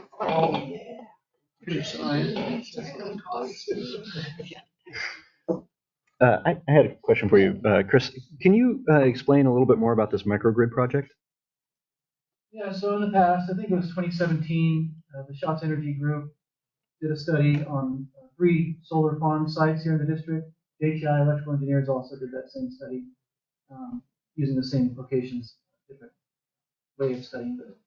So basically, right here below the playground, district property on Willow Glen and district property at the end of Cougar Road, basically have solar farms which would backfeed electricity into our grid for district use, offset the amount that we're buying from WAPA and distributing through PG&E lines. There's a lot. The reason why we had those studies is because of how to navigate through the regulations around PG&E, what we can actually backfeed, and also through our generators, how that would affect our generators, which is a big deal. Would that also include storage that we could use in terms of, okay. We're looking at that. Yeah. We should be putting it on our buildings, I have a question for you, Chris. Does PG&E charges a one-time fee regardless of how much power we transmit? Is that a fixed I'm not sure. percentage that they? I'll look into that. I was curious. Is it? I know they charge us on the rate, you know, what's metered, but I don't know if there's a service fee or something. Well, I was just wondering if they just charge us a flat rate percentage to transmit power, and then, you know, whatever we buy from Waffles, we buy from Waffles. But or if we use less, will that fee go down? Transmission fees go down. Oh, yeah, they do charge us on what's rated, Okay. what we get, but they might have other additional fees. Because they're killing us. but we need to be a provider, not a consumer. Yeah, that'd be I nice. agree. Takes money. Chris? All right, in the administration department for January, to kick off the new year, it was the very first Parks and Rec Committee meeting that was held on January 2nd, which involved putting an agenda, packet, 3 minutes. It was well attended, so I'd like to invite today. Come next week, Thursday, we'll be doing the Parks and Rec meetings on the 4th Thursday of each month, starting at 10 a.m. And that's where we intend to discuss all matters related to Parks and Rec, including things like golf course and the sports court. I'm sorry, what time? I'm sorry, Jessica. It's 10 a.m. on the 4th Thursday, so it'll be February 27th this month. And then Jessica, sorry, since you've already been interrupted, is that also where people who had ideas about other recreational type stuff would come to that? Yeah, that would be the best outlet for that. Great. The agenda for the next meeting will be put out tomorrow. It'll be available on the website and also on the board outside of the building here. Let's see. So in the administration department, January brings a lot of extra work where we change over our files. We have to get rid of do all the tax reports for the employees. So that's a lot of the administrative activities in January revolve around that. But besides that, we also worked on getting things set up for the changes in the signers still on the bank accounts. Vocality is the only one that's not complete yet. Did my supervisor harassment training. It's required by law that everybody else will do it within 6 months of working there. So I can no longer harass people. Let's see. We developed an RFP for the community center water leak repairs. That's also available on our website right now under the news category. So if you go to our website and click on news, you can see the RFP to do repairs to that window on the south wall to hopefully stop the leaking. So I invite any contractors, licensed contractors with appropriate insurance to check that out. We also had to switch our EPM, which is the employer pull notice provider. They discontinued their service. And so what this is, it's a DMV program that we can pull, or they monitor the licenses of all of our drivers. So we know if anybody has a revoked license and shouldn't be driving vehicles. So we have a new provider for that, and that started. Also, back in October, the RAD board nominated themselves to serve on the GSRMA board. So that went out. They notified us in January that there are 2 candidates that are vying for the same seat. It is us and the Tahamacalusa Canal Authority. Tahamacalusa. Okay, sorry, I don't know. That way you look. That's probably true. The election period is from February 3rd to April 14th. And so anybody who is a member of the GSRMA risk group, they can vote on that, and their board will be notified on May 14th, and the appointment will start in July. So if our board wanted to reach out to other GSRMA members and promote themselves, they're welcome to do that. So serve on that board. Great job. We did a status report Department of Parks and Recreation for the support project. And let's see, we did our GSRMA online renewal questionnaire. That's the step one in renewing our policy with them. And then biannually, the state updates their airport capital improvement project list. And so we updated our list to include the most recent airport instructions, which are inspection that pointed out some of the stated markings on the airport and also for some of the practices.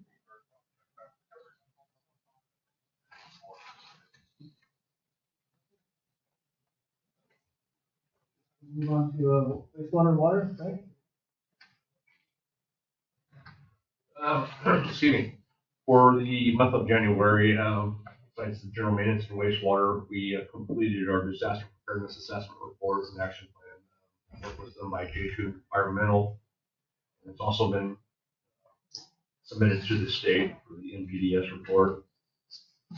The water, as everybody knows, the kind of culvert on Telegraph Creek is failed. So we took down a lot of trees and we did get our water line service. So that's actually working at this time. We are working with the county and the Wilcox is probably going to be doing the work. They tear apart everything. We're going to have to redo our whole water line over there. So we've been trying to make sure we have all the proper stuff to put that water line back in existence after it's done. The repairs over there.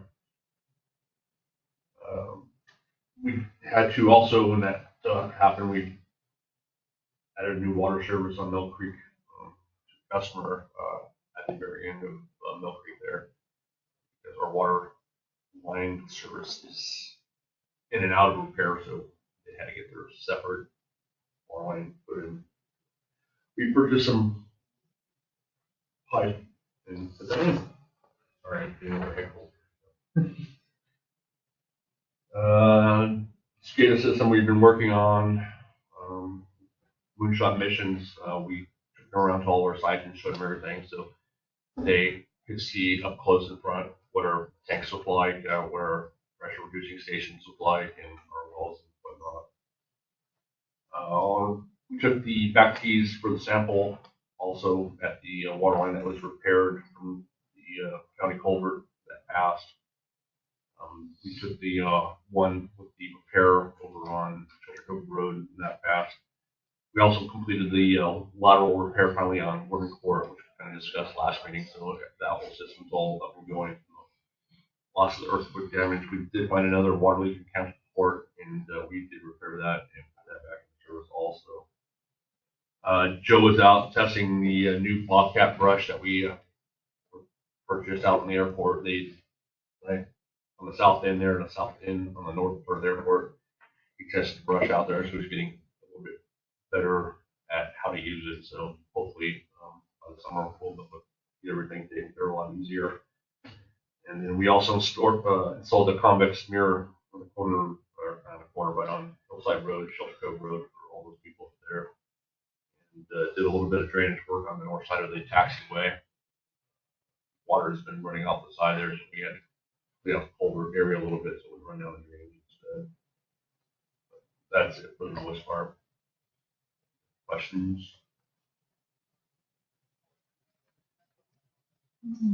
No. I have a question. Is it a wastewater question? It is wastewater and water.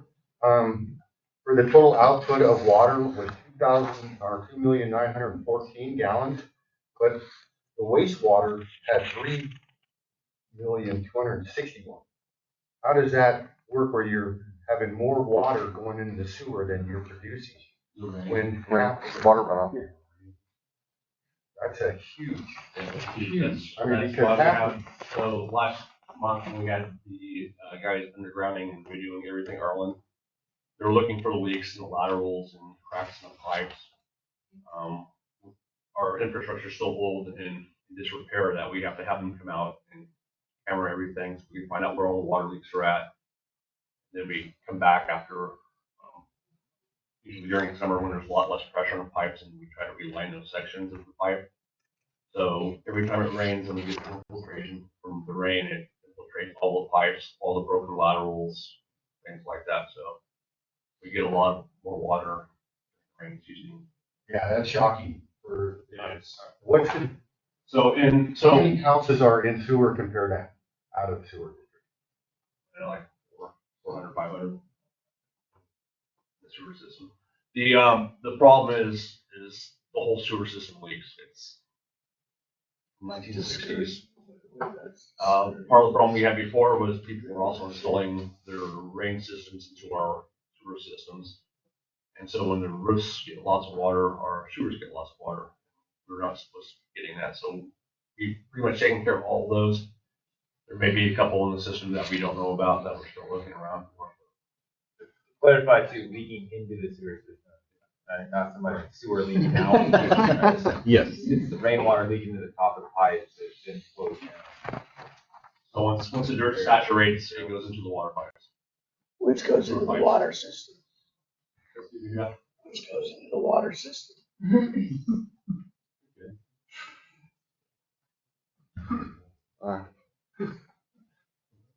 Johnny's up next? Yeah. So last month we continued our annual tree trimming, line clearance. We also had 3 service disconnects for panel changes. Helped Frank down at the water plant move the trees down there that were threatening the dam. Peterson was out to change the battery charger on generator 3, and they added some greasable throttle linkage components that are serviceable for generators 1 and 2. And then we also had a service call for half power.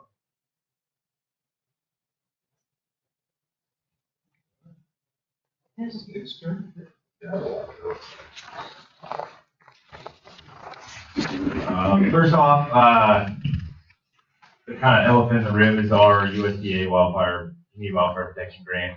If you guys read the fire chief's report, this was before our grant was put on hold, right? So this has all happened in the last 3 weeks.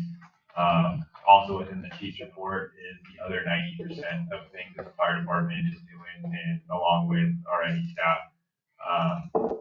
Unfortunately, things that happen at the national level and the federal government are going to trickle down to Shelter Cove through the RID and then to our community members. This is the easiest one to see.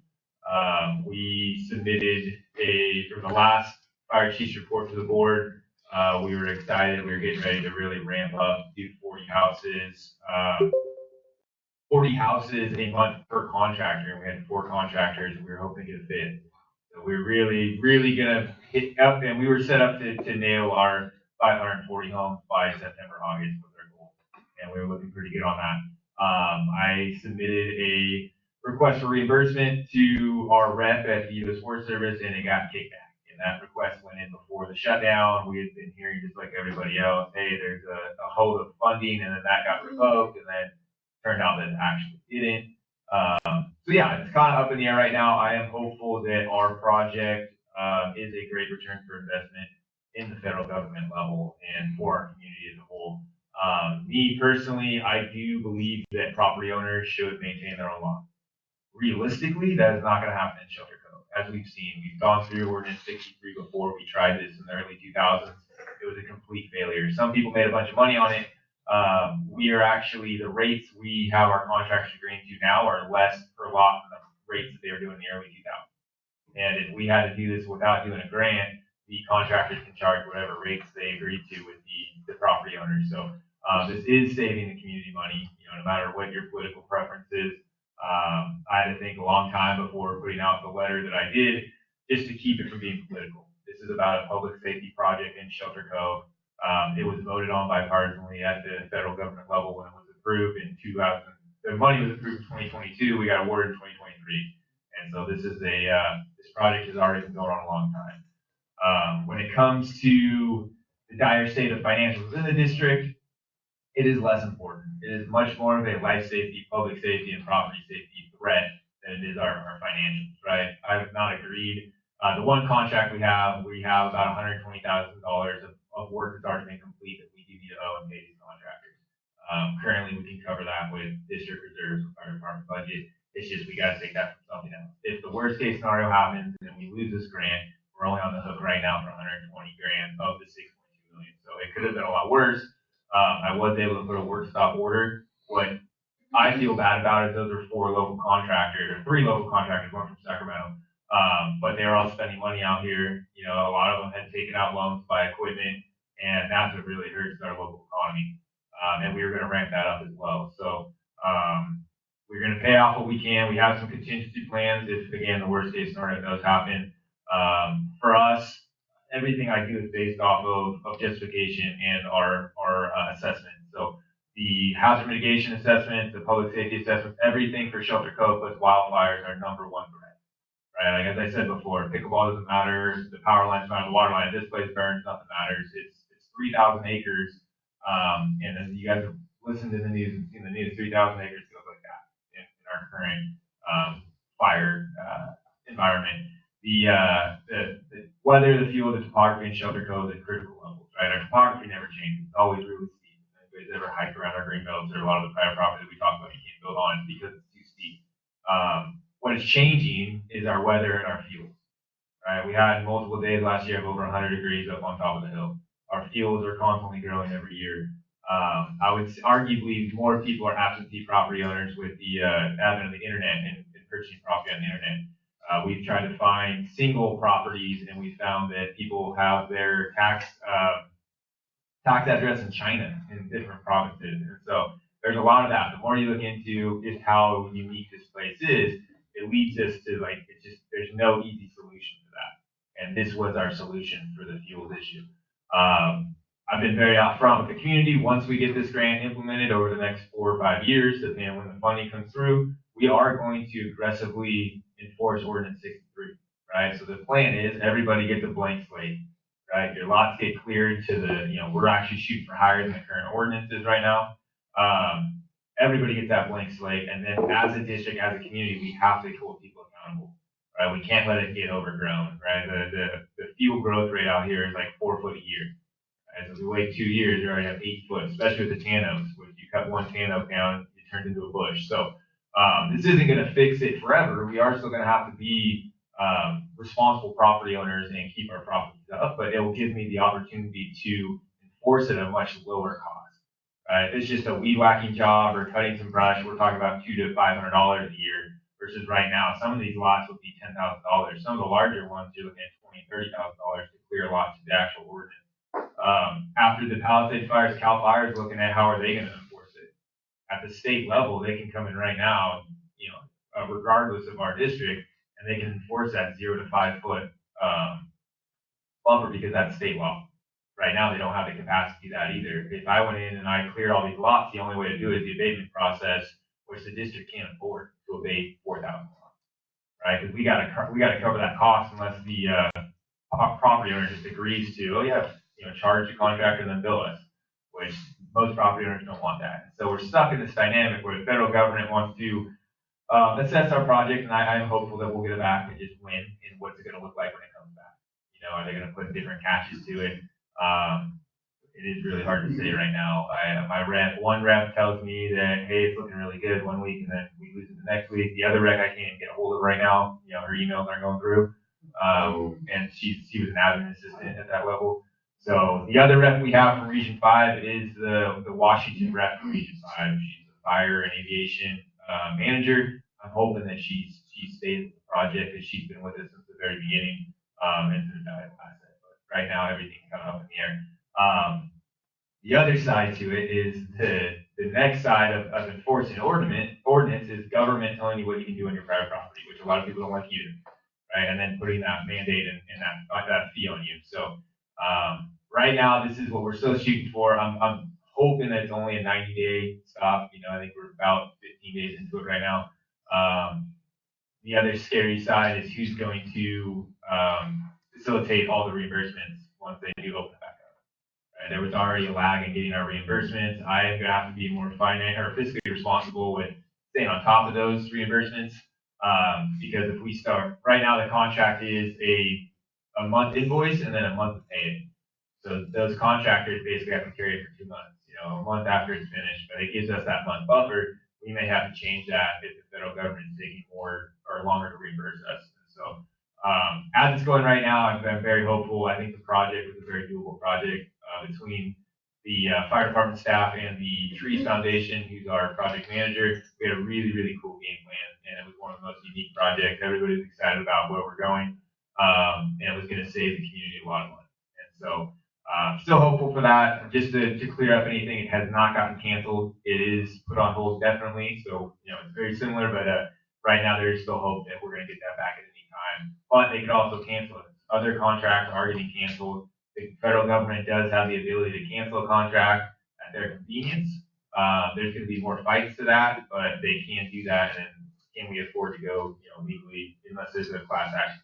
I want to avoid that at all costs. So, first thing I did is reach out to our local representative, Michelle Bushnell. She was great, helped me. We got a letter to Congressman Huffman. And my last point is, as the board, the district, I'm kind of dabbling in your guys' realm, right? You guys are local government heads, so when it comes to pushing it up the chain, you guys do have that power. You guys represent the entire district. Right now, I have very intimate information and details on this project. It's kind of been my baby since 2022. However, if it comes to that, and with more grant funding, looking at our budgets, one of the biggest things right now is we have to prove to this current administration, it's going to be here for 4 years, that it is worthwhile to give these small rural blue counties in a blue state. We need to be supported as well. And politics are going to come into it. It doesn't matter what side of the political spectrum that you're on personally, the district needs to get these federal funds. Our large infrastructure projects that are going to come into the future, water is the second issue we have in the district. Fire, wildfire, water, fights in the pickleball courts way down here somewhere. But the threat to people in the district, water lines failing during an earthquake, is that next one, and that's going to be a tens of millions of dollars grant. The GRIP grant that we talked about to solve our power problems, we asked for $50 million. So these aren't grants that we're going to fix by lowering rates or raising the taxes or anything like that. That's more of our operational budget to fix on that side. So and that's going to be you guys working with the superintendent, working with Chris to make sure that we are relevant in that political spectrum of those large infrastructure grants. If I would have came out and said, hey, Shelter Cove's great. We've been putting out our fires since 1973. We haven't lost a home. Right? The fire department's been catching fires. It's been doing really great. If I just sit there and say, yeah, I have a lot of faith in our fire department that we can put these fires out if we catch them small, nobody's ever going to fund us because everything's great. Right? So if we're doing the same thing with our water system, with our power system, and saying, oh, everything looks great. We're doing pretty good out here. We're not going to get that kind of funding. So assessing it, seeing where we're at versus, how we're managed. We operate things great. Fire department operates water, power. We operate. The guys are out there doing the work. What happens when that system fails is kind of where we're at. And worst case scenario. And so somehow making people realize like, hey, Shelter Cove can still burn. I have a lot of faith certain times of the year, but we still have those high winds, once or twice a year that's like, hey, if we get a start right now, it's going to be really hard.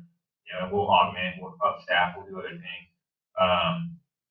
So that grant, super important. I'll keep you guys in the loop if I need any more assistance. Right now, we've got a decent letter all the way up to the congressman. So Representative Huffman, he is the ranking member on the environmental council that's up there in Washington right now. So we actually benefit. There's, I would say, no better person besides the president himself to represent us. So it's just making sure we don't forget. And they did. Everybody's really excited when we got this grant, but as these grants go on and on and on, they've got other grants coming in, they've got other things to deal with. So that was something when their office reached out. They're like, oh yeah, we remember you guys getting this grant, but thanks, for reminding us, because realistically, this grant is not as important as what's going on right now across the world. There's people that are losing medication, there's people that are losing food into their mouth. This is a very specific for Shelter Cove. It's not really helping anybody else. I am cognizant of that, and I do worry about that outside of my job. But my job is to keep this place safe from wildfires, so it's my priority right now, and I'm having to push it and prioritize it. This is a huge priority for the district to make sure that nothing changes on this grant. So right now, again, a letter might be nice here if nothing changes in the near future. If we start looking over that 30-day period at 60, 90 days, then I'm going to start to worry, what are they looking at? Right now, the question is, what are the bluest counties and the bluest states priority up there right now, as far as we're looking at projects nationwide. And the Community Wildfire Defense Grant, Texas got it, Louisiana got it, everywhere got a version of our grant. And so nobody's told me who's looking at it, what, they haven't even said anything about the contract. The email I got from the Fed was one sentence saying that our reimbursement was denied. That was it. They haven't posted any more information. I've talked to people on the phone, off the record, and they don't know either, frankly. Nobody can give me, bulletproof information on this. So, fortunately, that's the update I have on the Wildfire Defense Grant. The good news is we still have that $1 million CAL FIRE grant. Those guys are still working. And so they were able to we were worried about it at first because that is even the federal climate change grant through the states. The state's already gotten that money, so they're able to facilitate and implement their grant still. But yeah, a lot more stuff goes to the federal government than a lot of people think. Even if it says it's a state or a water board grant or anything like that, it probably has some sort of federal government fund behind it. Our FEMA grants and our FEMA stuff, that's going to be, thank God the earthquake didn't do more damage because that's all up in the air right now too. So, yeah, the CAL FIRE one, again, that one's amazing. You guys can see the work that's been done anywhere where there's tree trimming on Shelter Cove Road. Contractors made it all the way around Whale Gulch, so trying to help protect the school and our route in and out of the school. And then they went all the way around Whitethorn and they just popped back out of the junction. So now they're going to be continuing towards town. That was around a $680,000 contract plus some equipment. So our pickup truck out there, the red one, that goes back to our budget. That was an unbudgeted expense. However, we got the grant that was for a truck that was going to need replaced in 5 years. And so we were able to do it now. So you're not going to see that on a budget or anything like that as a planned project. It was more of a opportunistic grant that is like, hey, we got this grant, let's try and get something that we know we're going to need in the future. So when we start looking at budget deficits and stuff like that, we need to make sure we get the full picture. And it's really hard to do with the way our budget's set up right now. So I think there'll be more meetings, just like Jeff was talking about, where it's like, all right, let's talk to our individual superintendents and the GM and figure out where we're actually at. Because again, the power department could use $50 million. Does that mean we're in a $50 million deficit? The infrastructure that needs to be rebuilt, we choose whether or not we rebuild those or we do those projects. If we agree to buy another, we need a $600,000 fire truck, right? Our old one that we bought in 2009 is due to get replaced for the standards. We bought that same exact truck, same capabilities for $325,000. It's over $600,000 now. And then with the price of aluminum and steel potentially going up even higher, it's very hard to keep up with the inflation that's going on at an operational level. And the price of fuel affects the fire department. We go through a lot of diesel in the fire department.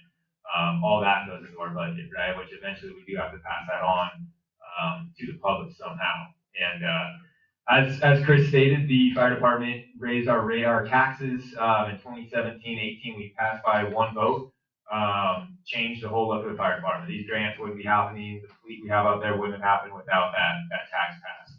We would have been running at around $180,000 budget, and our insurance alone is over $25,000. It's just how things are nowadays. We did choose to spread it out across the vacant lot. The county, one of the main options the county was pushing was around $400 per home for a year, and we didn't feel that we passed that vote. And it's a good thing we did because we wouldn't have passed that vote. So instead, we kept the property, the single-family homes lower and the commercial structures lower, and we increased the vacant lots more than we did those other ones. And it's still only $100 a year, which depending where you buy your coffee is 5 coffees. So it's very, very easier to sell. I don't like taxes anymore than everybody else, but the way Shelter Cove is set up with so many lots, it's the only way we can break that cost up, or it's going to be exponentially more expensive for people to live here. And that was the fire side. And eventually we're going to have to raise that tax as well, and hopefully we'll only have to do it $25, per lot. But that's $25 one time over the year, right? Instead of adding it to a bill or something like that you get billed monthly. So, where the fire department is funding wise, I think we're in a very good spot as long as we keep getting grants. The problem with grants it's that whole beggars can't be choosers, right? As you're applying for grants, you are a beggar, and you're begging for those funds to your application. And at some point, like we're finding out now, you're not in total control over those funds. So it's something to keep in mind as we're moving forward with trying to go do more grants. It's also a lot more on the admin side, on the back end. For us on the fire department, for Jack and I and Frank, we're constantly having to prioritize operational response and admin response. So the admin is how I get the tools the guys need to respond operationally. But if we're not training enough, or we're not getting out there and changing tires on the trucks and fixing things, then our response is going to be diminished. Right? And so I can have $1 billion right now, but if the guys don't perform when the 911 calls go off, then what is that money doing?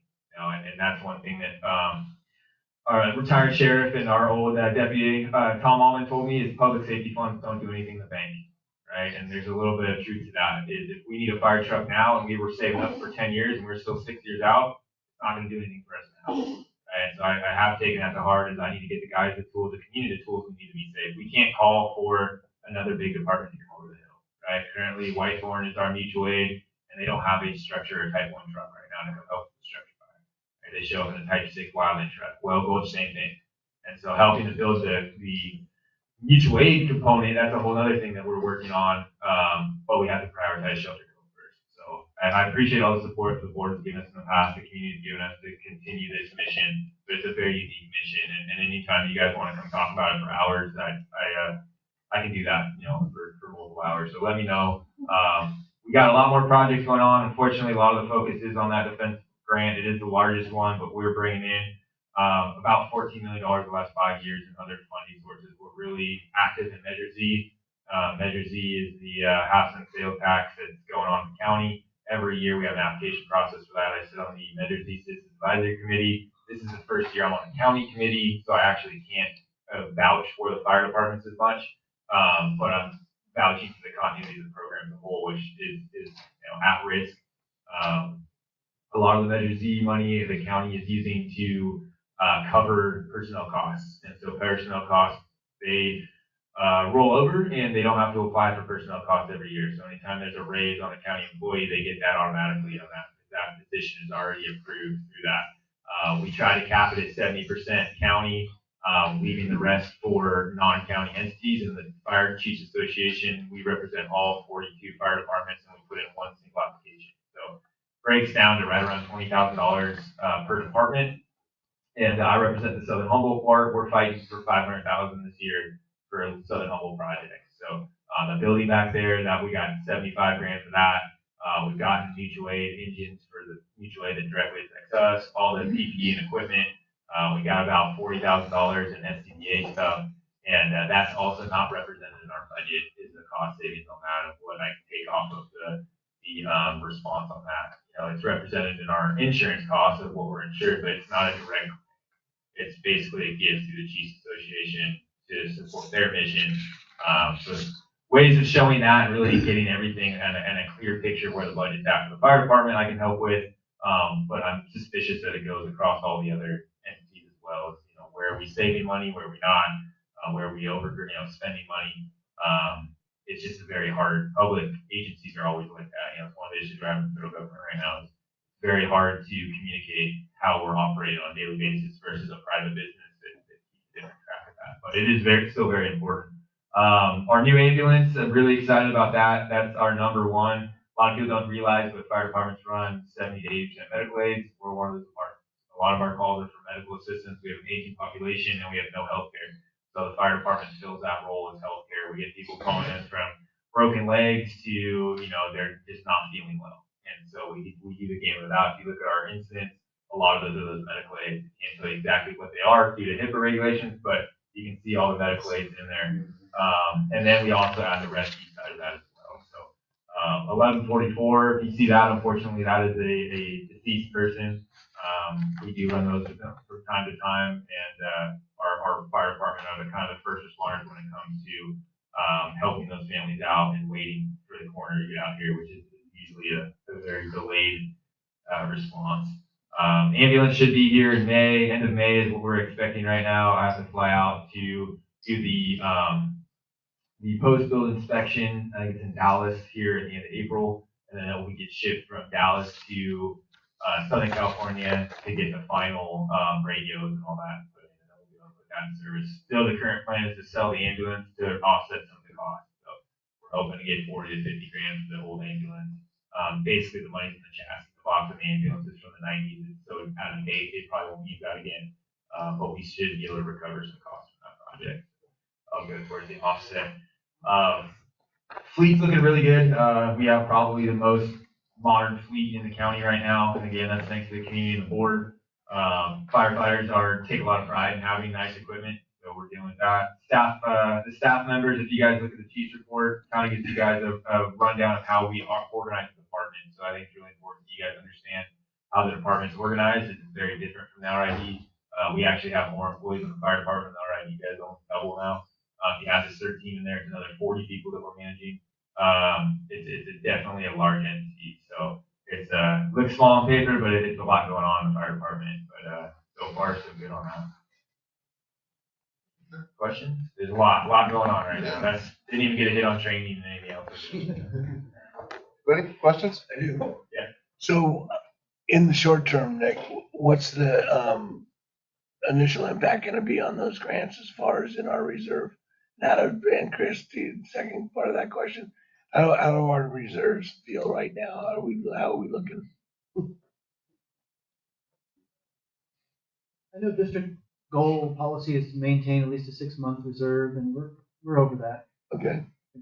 So back to you, Nick. Yeah. So short term, when will we know when we have to take from our reserves to take care of our contractors? We'll know probably here in a month. There's Okay. one invoice that's gotten approved, and that's the first $80,000 invoice. So we'll know more from you on our next meeting. Yeah, I'm hoping it comes back by then. Like I said, we had a $325,000 advance that was denied, so I was trying to get ahead of the actual invoices, and that's what was denied. The reimbursements, we have a reimbursement coming from CAL FIRE too, and that will pay off that contractor. And we have operational funding that can cover that from this year. We did make quite a bit of profit on our mutual aid agreements this year. The guys brought in almost $200,000 of mutual aid profits. A lot of that we were going to use to offset the ambulance costs in our grand plan, but we can offset that. And we did plan on using 150 of reserves to pay the ambulance off, so we didn't take out a loan and then repay that next year. So we have a little leeway. We do, yeah. It's not going to bankrupt us. But the potential with these larger grants is there. You know, that was my biggest fear to take on a grant, before the previous general manager quit, was my name's on that grant. I signed for that grant. And just making sure that one is that I received no formal grant training of how to manage grants. Fire department and grants are two separate things, right? We took our $420,000 budget and put a $6 million grant on top of it, and so going from around $1 million entity to a $14 million entity is a big deal. And so that's something that we just need to be cognizant of. Do we have the capacity? I would say last year, no. If you gave me that choice, I wouldn't have taken that grant with the current capacity. When we signed on to that, we had Sue and Justin, and I remember specifically telling him, hey, you're going to be around, right? Because I need help on this one.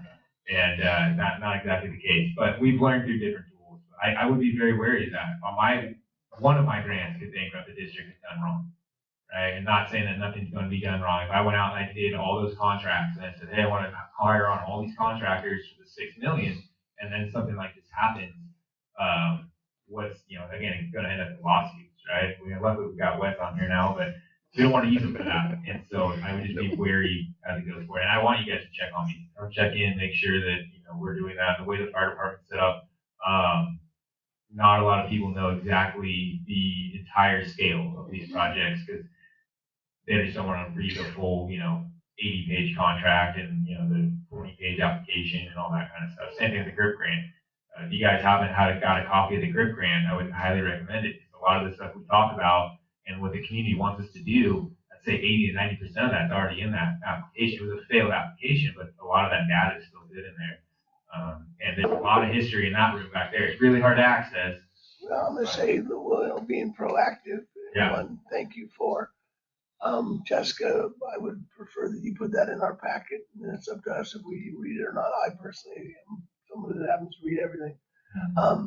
That also being said, I can't comment enough about how proactive and what you've done to our community. So I feel very confident, but I don't like to be snuck up on either. Yeah, I can get it by bus tomorrow, right? Right, Hopefully not, but. So very good, or a train, but so, very good on that end, but the more we know, the better that we can be. So, thank you. No, thank you guys. And I think the potential's there for all of our different entities to get these type of grants. These home run grants that are over 5-6 years are a lot easier to manage than a large grant that we have to get knocked out in a year as we're finding like the pickleball court. These project-based grants, I think are going to be the way of the future if the funding comes back. That's all up in the air too now. Well, I think one of the things that you brought to our attention is and something that's gonna be brought up again probably shortly, but we need to have a discussion item as far as all of our grants and where they stand, whether they be federal or state, because everything is gonna be affected by those federal grants. And that also means, unfortunately, that back to your word, elephant in the room, is that pickleball court. Again, is that grant gonna still be here when we go to achieve it or actually get it? So this board needs to be more aware of, and we need to discuss the opportunities and the delinquencies of these grants. So something else that we need to think about. Good. Good. Nobody else? Thank you. Thank you. Yeah, thank you. Thank you. All right. Do you have any public comment on that? Any public comment on what he just said? No? All right, I guess we're moving on to action items. Donation of parcel to the RID from property owner of blah, blah, blah, blah, blah. Take it away, Chris. Okay. Yeah, so, from time to time, a property owner wants to donate their lot to the district. And I've brought this up once before, it's been brought up maybe once or twice every year. But this one actually, I think is a conceivable lot the district could use. So the property owner requests that the board consider the donation of their parcel at 99 Otter Lane. There are no back taxes due on this property. Current total taxes due equal about $380 per year. And the property owner has already paid both installments for this fiscal year. This property borders District Greenbelt, is adjacent to RID property that was previously purchased in the 2015 Humboldt County tax auction. Is one lot over from another property in that same condition that we purchased. And neighbors District power lines, a cross-country power line easement that runs from Telegraph Creek Road up to Otter Lane. Let me share my screen.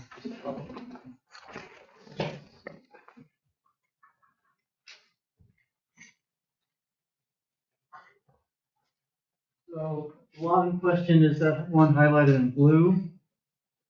My mouse.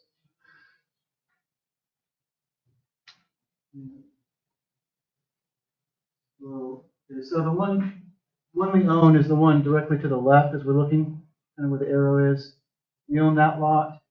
The cleared section is where the power lines come up, and we own this lot too. So actually, the funny thing is we don't own the lot where the power lines are located. So that's an easement. You don't need to. Yeah. Right.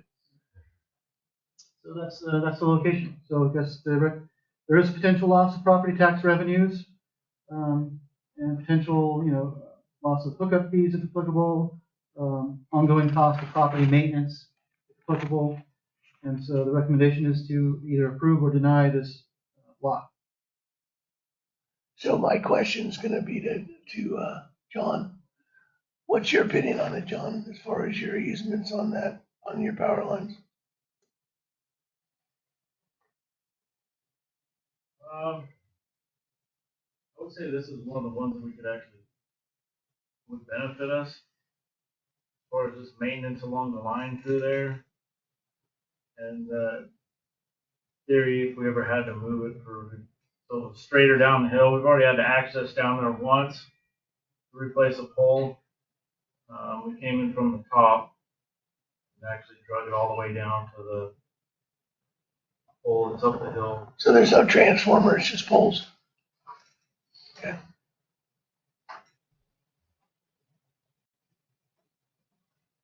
Do you have any questions, Mike, as far as the lot? Oh, the lot. You guys went quick. So you have an interest in it? Yeah, actually, John just said, this would benefit us potentially by accessing, for the cross-country Okay. line there. Then I'm all for it. Anyone else? No other questions. No? Okay. I'm ready to hear what the public has to say. Yeah. Public comment on this lot? Arlen, nothing? I always have something. It's been an hour. Arlen, you okay back there? Driving range. All right, well then, let's get a motion. I mean, I didn't hear what you guys had to say. You guys all for this? What? We're in favor of it. Okay. All right. I'll make the motion, consider the donation of a parcel to the RID, from a property owner. APN 109-220-001-000. Block 187 LT 1-99 Otter Lane. Be approved for the donation.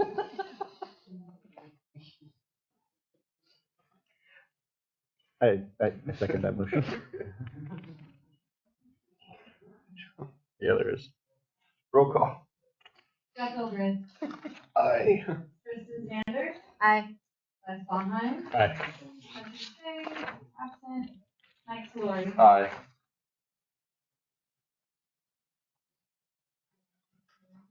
Motion carries. Sorry, over here napping.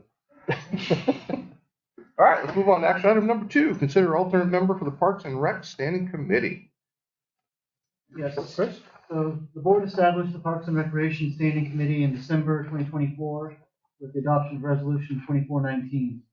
At the last month's meeting, January 2025, the board voted to amend the resolution to add language for an alternate member and on the committee and to remove language specifying the day of the monthly committee meeting. The purpose of this action item today is for the board to choose an alternate member for the committee.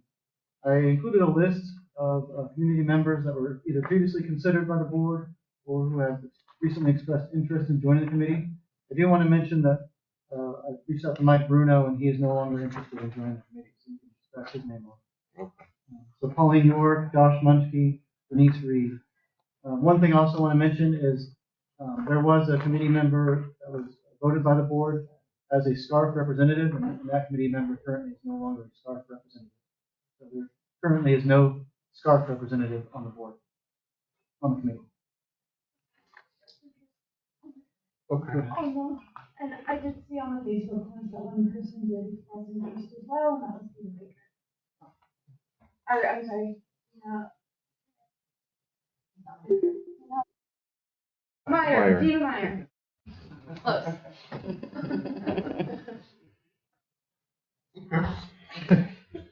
Well, my question is for Kristen. Yeah. You're on the board, correct? Mm-hmm. What do you think? I think we should have a SCARF representative, if Denise Reed is interested. I mean, I think that was one of the main things we had talked about when we put together the board, was like SCARF should have a representative. So. Right. Yeah. Okay. So My only question. my question is that it's and back to the same thing, back to the whole conversation about having it on the board in the original, is that it's for an alternative, right? So what is the difference on the alternative? Because I think that if that's the case, I think that Denise Reed should be a permanent member because she's representing SCARF, where the person that was representing SCARF is no longer and should be put on as an alternative member. So we discussed that a little bit last week. I think the issue there, at least my issue with it, would be that we didn't specifically say these organizations are going to have representatives. We elected particular individuals. And granted that that election was based on the position that they held in certain organizations, I think that in order for us to remove that individual, that would need to be a separate item that we do, which I mean, I think that we can do that, but And in terms of your first question, we were talking about an alternate last time. The alternate is someone who would still attend all of the meetings, just would be basically a non-voting member, unless someone was no longer there or had left. And so that would be my issue, because again, back to that being a scarf issue, I think it should be a voting member. So I would suggest that we appoint Denise Reed as the alternate, but we bring it back before this board and vote whether she replaces Wendy Ball and flip Wendy Ball goes to alternate, so that we have a scarf member that's a voting member based on the conversation that we had on this board about being a scarf member. The importance of having scarf on the board. Yeah, I agree with you. I think having a member of scarf on the board is very important because they are, they're, I think, one of the primary forces behind a lot of the recreational facilities that we have in the Cove. So in terms of removing someone, I have no real understanding of the board. That would be, I think, more of a question for Tristan and how she feels about that. Well, I'm going to say, I think that so that we don't hurt anyone's feelings, because the last thing I want to do is hurt anyone's feelings, is that we limited the number of board members. So maybe we, rather than take one out, we add one or two to it. I think the reason, I think we'd have to add two. We have to add two because of quorum. Yeah. So I could easily say leaving Wendy, putting Denise, and then adding one, but again, that would be your feedback. I think growing this any larger is going to be bigger challenges for the future. I agree with you on agree. that. Yeah, I have a few things to add. I would say if we're going to do this time, this means that it would happen every time. So if somebody's term is up, if they get replaced, who knows what's going to happen, right? So that means if someone changes, maybe I'm not going to be with Pioneers, but I'm going to be with Scarf next year. I'm not going to do that, but just saying, right? So then that means every time this happens, we have to change the board, which is a headache, I think. Two, I think adding more members, it's already hard to fit another table. So I don't know if adding more members is really the right solution. I think we do need an alternate. And I do think the alternate should be somebody from Scarf, and I think we should be here at every meeting, so then Scarf's voice can still be heard. And the public still knows that Scarf is being represented. So that would be my I agree with that. Again, I think, we chose people based on them. Sure, we elected the people. We didn't say, okay, we're creating this board, and on this board, we need representatives from these 5 organizations. I'm going to say respectfully, might have to disagree with that because of the discussion that took place, because I was one of those that was saying something about Scarf, right, and how adamant this board was about having a member from Scarf on that board. Right. So I would have to say that Scarf should be on that board. I agree with you. I do also think that Scarf should be on that board. And, I know that was something that Tristan and I talked about a lot when we were trying to figure out who was going to be on the board. And I think the issue is that it wasn't set up that way. And so, we elected those people, and, that person is in that position. And as, was brought up by, the president of the board, is that we can't change it every time just because someone's affiliation with an organization changes necessarily. I think that creates a very inefficient board, because you want to have people who have some continuity in order to see the projects through and to get the projects done, rather than continually switching people out if their roles in the different organizations change. Well, I'm going to say that based on the organization that they're representing, that I could go back to the same thing. If that person does leave that board and it's by choice, I understand that, but then they're no longer representing that board. And so when it goes to that point that they're on that board to represent that board, that kind of supersedes the individual. Right. But again, we created this board with individuals from the public. Yeah. Yeah. And that's the problem. Whereas if we said, okay, we just want a Scarf representative, Scarf, send whoever you want, right? That would have been the other option. Based on this board's discussion, that's pretty much my whole point. I agree. So looking forward today, we're looking at Denise, putting Denise in to as the alternate. And then we can move forward to another discussion another day. Yes. Yes. Any public comment on this? No? There is a hand raised. Han, did you have a comment? Yes, I'm back. So guys, I'd like to encourage you to consider when you have people putting themselves out there to be on these committees, pulling from different viewpoints. I mean, I see two names there that I don't recognize. Pauline York and Josh Monchke. Okay, I know who they are, but these people don't serve anywhere right now. And I think getting that input from members at large in the community, different points of view versus you're coming in from SCARF, you're coming in from SCOPA, you're coming in from Lost Coast Properties Association. It starts becoming, in my opinion, a little incestuous when you've got the same people leading the same stuff over and over again. Let's get new voices in the community. Let's hear what other people think. And I do think I agree with not necessarily, yes, if it happens to turn out that the person is affiliated with SCARF or SCOPA, great. But if they leave those boards, why not leave them on the committee?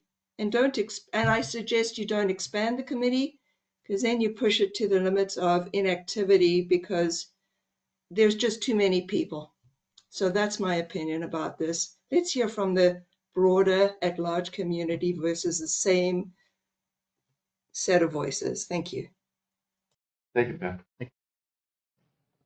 All right. Nobody else? All right. Let's do a motion. Someone want to do a motion? I don't know if she made that harder now. It was pretty sad. Oh, Marlon's got something to say. Is it a message from Denise? Yeah. My psychic powers are on. Denise Reed here. Well, I won't do it if I'm an alternate. That would just be a waste of time. Let me know. I don't have to go in. Thank you, Denise. Okay. All right. Well, down to Josh.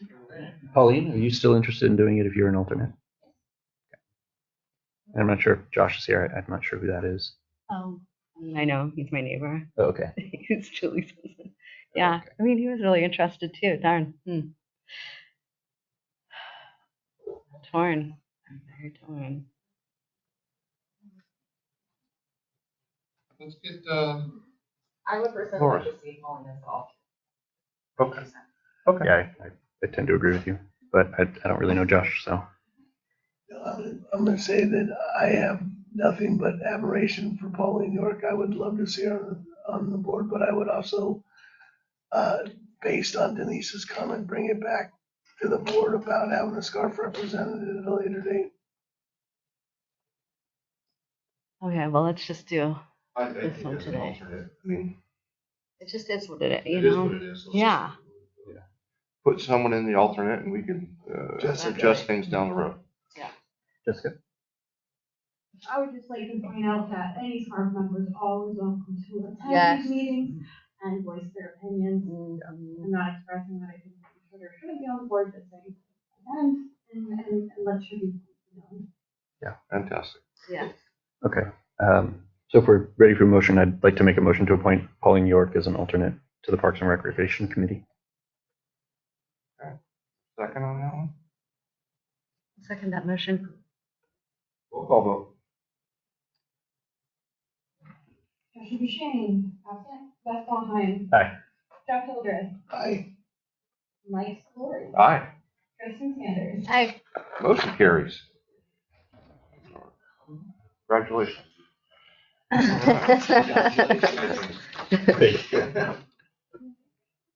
All right, action item number 3, consider customer bill relief request. Do you want to start this one, Chris, before we move to Ms. Ball? Yes, last action item today is consider customer bill relief request. The customer at 254 Wolverine Way is requesting relief on their bill The customer asserts that their electricity consumption does not coincide with their metered usage. The electric department has worked with the customer in the past to help explain the metered usage, including installing a meter socket reader in 1 week last year in August. The customer also has a solar generation installation on their home, which the district approved also the same month last year, August.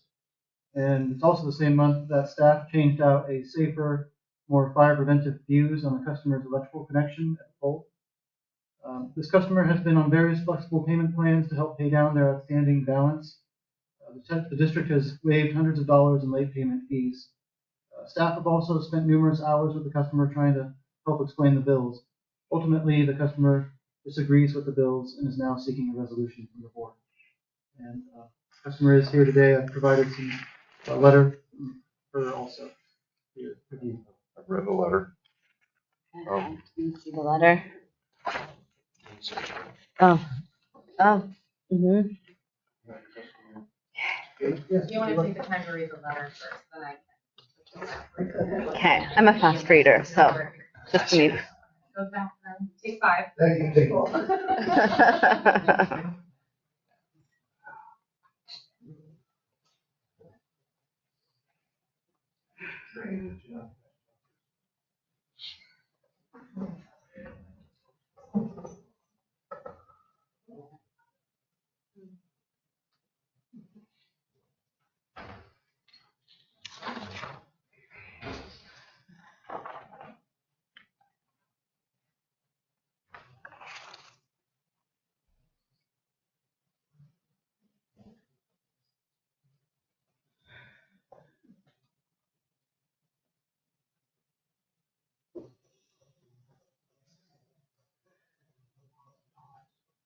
Yeah. I can also put up those graphs on the screen if you need information on the screen. We all have it. You all Okay. should. Okay. Yeah.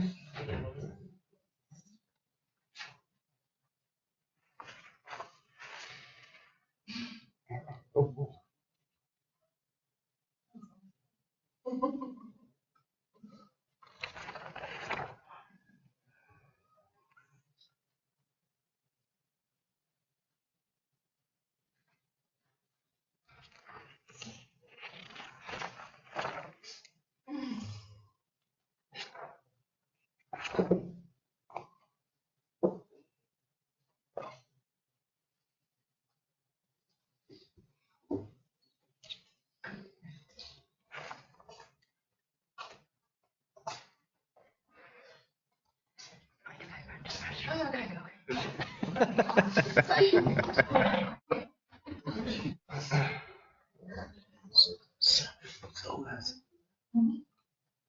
The funny part is that, remember, because I didn't want conflict of interest with Scar, so I really don't have a preference on the other, but it's like, you guys are so adamant, and I was like, wow. I still am, but I mean, Yeah. Next I pointed out, it should be by the organization. Yeah, Come on, that's what this we is wanna your do. job. do it by the organization. Yeah. You should point this stuff out.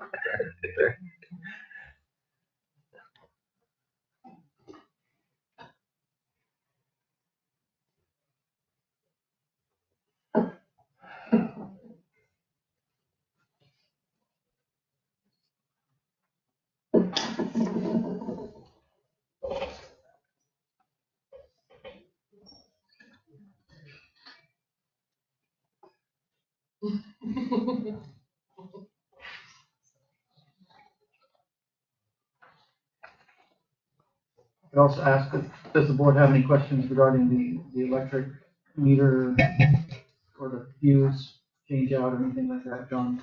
Here to help answer some of those questions. Yeah. I have a bunch of We're all gonna questions. see Yeah. John up here in a second. Maybe it would be better, I don't know, if we ask our questions of John first, or do you want to talk first? Or I would like to hear what she has to say first. No, it's fine. I would love to hear your. So thank you, Chris. The series of events are unfortunately not exactly accurate how you describe them, but they're very close. So for me, my first bill was $258, and my upstairs So already we're starting at pretty high usage when I found out what others are paying in residential use in terms of that. Since then, as you can see on the graph, it just spikes and then goes down. What's interesting is to consistently, yes, I actually had it installed in January last year. What's horrifying about living in Shelter Cove is it actually was activated until January of this year. Yeah. And even my 17 panels only took up 27% of my usage. So there are lots of weird things going on with my electricity. So that's one. Two, August was my most occupied month, as you can see in the chart that I made that shows my occupied days versus my refill. So August, I had 29 occupied days, my biggest month ever. I also catered a wedding. I had 2 extra fridges plugged in. I was horrified to look at my bill. My bill was $804. The month before was $1,500. The month before that was $2,200. The month before that, and that. I mean, we're talking thousands of dollars every single month. Since I've moved here, my bills have been $37,000 almost, in not even 3 years. What that does to me as a community member is it's crushing. I've had to take out 2 401ks. I have had to ask family members for money. I've had to completely dissolve all of my credit. All of my credit cards are maxed out. I am now destitute in debt because of my electric and my water. This does not even include my gas. This doesn't include my trash. This doesn't include everything else. So to live here with this bill is way more than in the Bay Area, which is insane. I had an Olympic-sized pool and a hot tub. My house was 1,500 square feet. In the Bay Area, my highest bill was $930, and that's when it was 117 degrees out.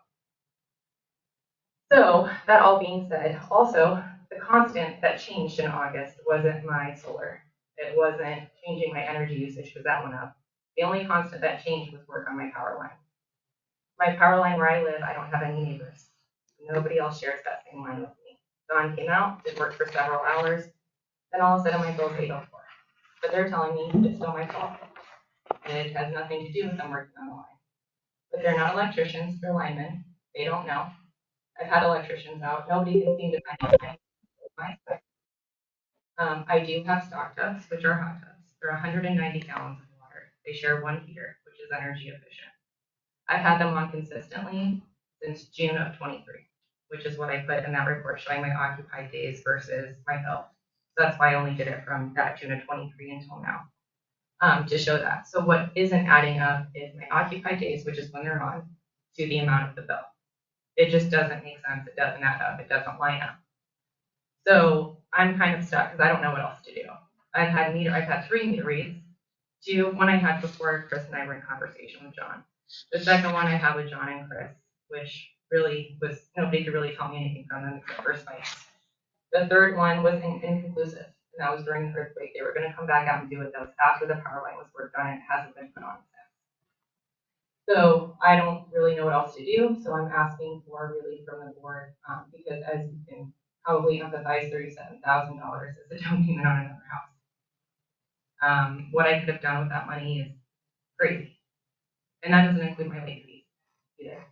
And yeah, he's definitely relieved a couple of late fees, but not all of them. I paid thousands of dollars in late fees, on top of hundreds of dollars in credit card transaction fees, which I know there's nothing you can do about that. That's credit card processing fees. I'm not asking Rich to consume that, but just saying that's another expense that I've also incurred, on top of hiring an electrician.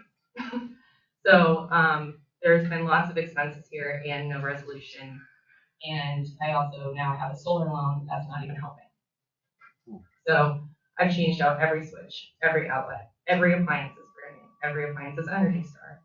I don't know what else to do. I'm at a loss.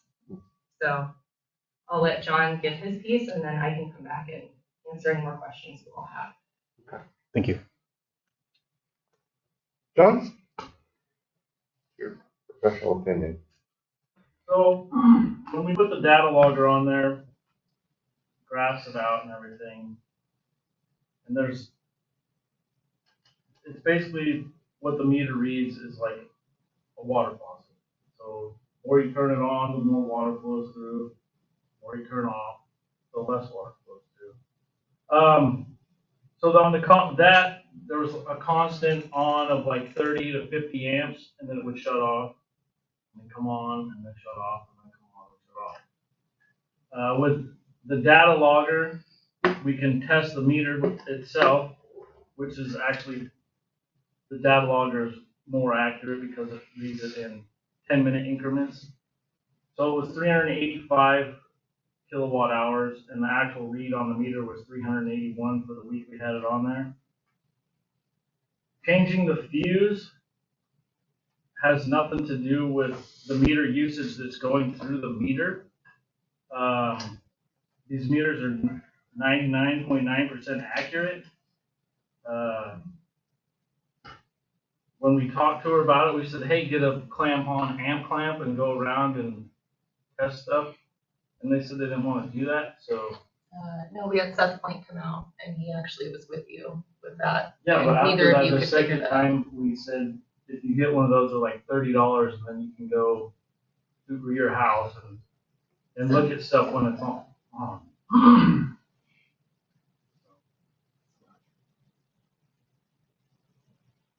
Okay, so there's nothing you can find that's from the box to the No, pole. whatever the usage is going through the meter. I have no idea what's inside the house, you know, I mean. So, I mean, our policy, anything that side of the meter is the customer's responsibility to hire an electrician or something like that.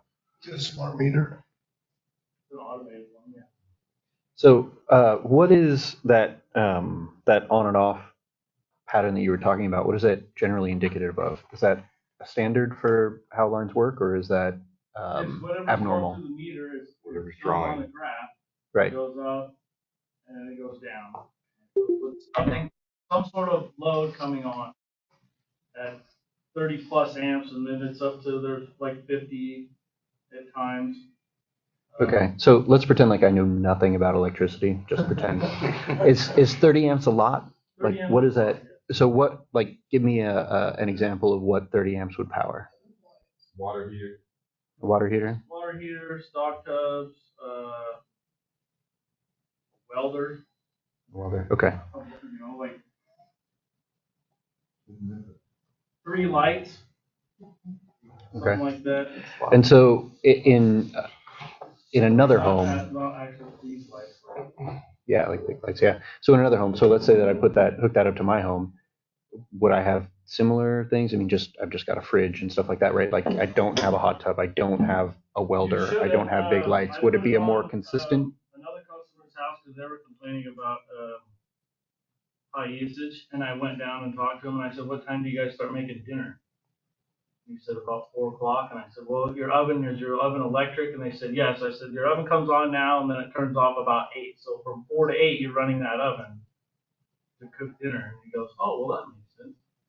Because his mother-in-law lived there, and she, draws her power. So, yeah, electric oven, space heaters. Yeah. So that pattern of going up and down like that, that's not abnormal necessarily. Stay on and then come off and then come on. Yeah. So that's not an abnormal occurrence. No. Okay. And the bill, so there's a request to look into whether or not there was electrical theft. How would that be done? What would that process look like? Because we would have to be looking, right? So you've got electricity that you charge at the box that's at the home, and anything before that isn't charged to the home, correct? No. Okay, so the theft of the electricity would have to occur after it hits that meter in order to be charged to this particular. Okay. And there's no reason that you know of for making that work on the line to have changed this rate, because I mean it does seem to have changed, or the rate does seem to have changed after that happened. Whether or not that's a correlation or a causation, I'm not sure. But is that, if there's no one else on that line, is there any other reason that change could have occurred? No. So having that in, because that change was outside of where the meter is. Mm-hmm. Yes. Okay. Anybody else have any questions? The fuse basically protects the rest of the system if there's a transformer failure. So it kicks the fuse out and doesn't kick the whole system out, right? So that's why they're Jeff, you got any questions? This is in your wheelhouse. It is. I guess it's the explanation. I mean, I guess I wish they would have had that placed on to see the usage, because from October 23rd to July 24th, it's substantial. Yeah. You know, so again, not knowing your hot tub and all that other position. But what John is saying is accurate, unless that smart meter, right, isn't 99% accurate. And so unfortunately, I don't know enough or have enough information on smart meters if they go bad or how it would change. any sort of a failure in electric meter fails to the customer's advantage. So that's why we went and changed all the old rotary ones, and people started complaining that my bill's higher now. Because the old rotary ones would slow down over time, because they're all mechanical, right? So over time, your engine in your car, I got you. loses power. Right. So, and sometimes it'll stop and get stuck. So, but when did that meter change out, or when did you apply the newer meter to this particular project? Was it in July of 23? No, that was before that. So that was adjustments. So then that doesn't apply. It's kind of what I'm getting at. Because again, it goes back to the meter. The meter's not, and all electricity before the meter's irrelevant. It's whatever comes in. It's from the meter on, and that usage is definitely have gone up, right? So then the question is how effective is. So maybe you need to explain on your. I think the biggest variable that I have in my mind is your hot tub. So plural. And I agreed for a long time, for almost 2 years, right, until this last 6 months. Because August was my biggest month where I used the most energy, and it was my lowest bill I've had since 22. However, that's also when you apply your solar panels. No, my solar panels weren't even activated until January of this year. So they've only been Just active for like 2 months? Activated 1 month. Yeah. Yeah, because that was a whole other nightmare, which I'll tell you over drinks sometime. But yeah, so they've been installed. They have not been turned on or functioning until January of this year. And that was that's the lowest bill I've ever had at $5.95, I believe was my bill for January, which is still high. They're only taking up 23% of my grid usage. Well, I guess my biggest variable is again back to the meters and not knowing usage. So that's the biggest problem I'm seeing is that once it gets past that meter or to the meter, it's all usage. So then it's a question of, and that's the variable that I don't know. It's ambiguous. Well, and that's why I don't know what you're using. Right, and that's why I'm trying to outline it for you in the best way I know possible, which is showing the occupied days versus the price. Because why are lower occupancy days higher in price for my electricity? That's what doesn't make sense. So either there's theft going on, or there was more done on that line than just the fuses. Because when the constant doesn't change, the only constant that has changed is work on the power line. That makes it very suspect. Not saying that it's related, but if it's not, then the only other thing that I can think of sensically is that somebody is stealing my power. It would be on your end. Well, actually, I Googled it, and it said that if there is somebody stealing my power, to not do anything and to contact my utility company. No, that's not my point. My point is that if someone's stealing your power, they're stealing it from the meter on, which is your end. Right. Right, so then the other variable would be if you have an automatic shut off or turn on your jacuzzis. If it automatically goes on and it automatically shuts off, that would be the only other variable. If they're stealing power, that's even worse because it's still on your end. If that makes any sense, because the meter's not changing. Or as a resident who doesn't know how to deal with someone stealing their power, how to figure that out, and everything that I've researched has told me about my utility company. My utility company tells me they can help me. What do I do as a resident? So you mentioned before that somebody did come out. There was something about an amp clamp. Can you explain that a little bit? Clamp came out and he met John, and they went over the box together and they couldn't really figure out anything except for one fridge that was constantly taking up maybe 8 amps, which was a tiny Frigidaire fridge that was in my garage that since it's been unplugged. And that was when, after the meter read. So other than that, there was nothing that has changed. So somebody did come out, somebody did work with John, they did go through it, and Jesse was there. I had COVID at the time, Jesse was there, and they really didn't seem to find anything, definitive. It's still, there's an issue with the power, but nobody can seem to tell me why. And I appreciate Seth coming out and helping, but he isn't a licensed electrician. You said that you had. I have to go with what I could at the time on who could meet him out there, and I do trust Seth. So, on top of this, I will say the other thing that is, to Trent's point, $1 extra for this tier, right? So let's say this is all my fault. Okay, just hypothetically, that extra $1, it just is. And for commercial businesses to be paying less because they're zoned that way, I have a business out of my home, I have free, but I don't get that because I'm not in commercial zone. So is that fair? So, you mentioned that you hired electricians to come out and investigate. Yeah. Did they find any issues in terms of no, I had any Bob theft? Come out. Okay. His guys looked at all of my wiring. He said they couldn't find anything wrong. They actually installed the stock tubs. Seth came out, looked at everything with John. Couldn't really find anything except for that one fridge. They both thought that, hey, it's your stock tubs, and I lived with that for a while.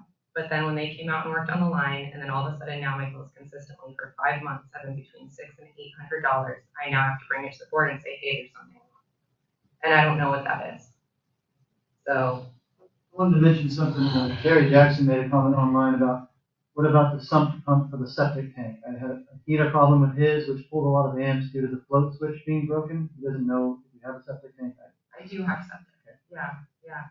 But I don't know how that would take care of itself. I mean, that's a great point, but I don't know how that would just be like, oh, in August, I'm fine now. But again, that could happen, but the first question would be, a sump pump, are you pumping uphill or are you gravity flow? No, it's gravity flow. So I doubt you have a sump. I don't think I do. Yeah, because no, as they told me, if the ship flows, Yeah. Still does. And did those electricians investigate if anyone else was tied into your line anywhere?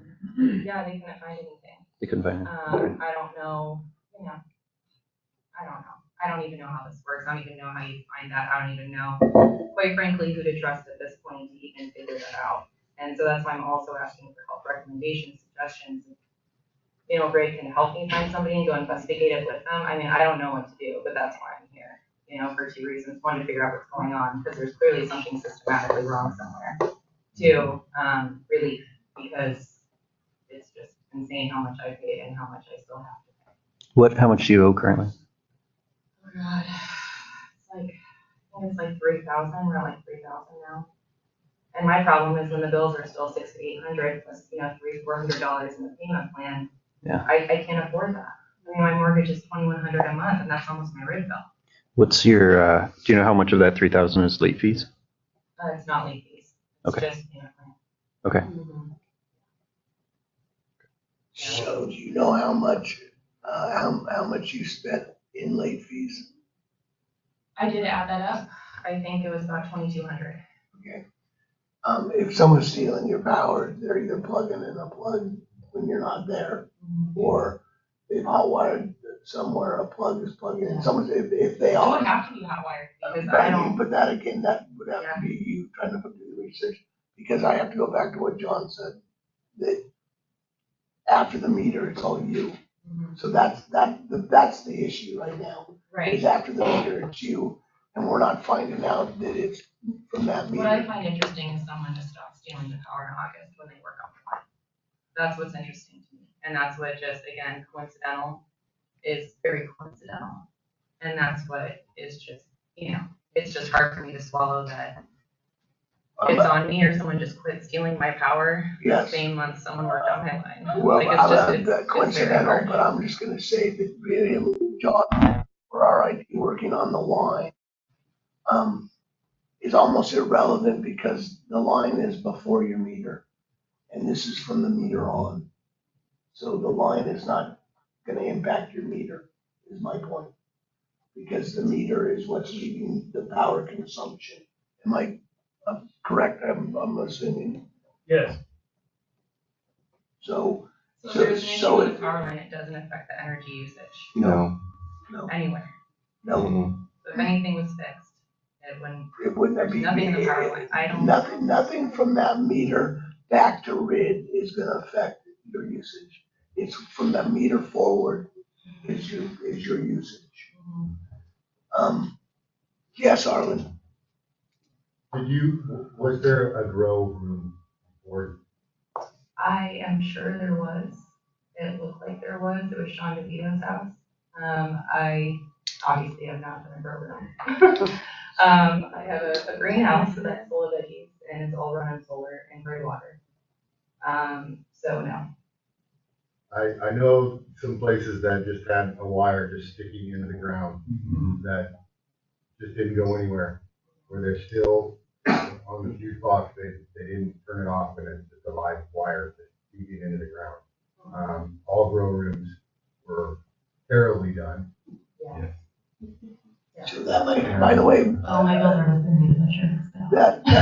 That might also be one of the, and Arlen hit it on that. That's a very, very big possibility. Yeah. Because you are gonna get your ampage.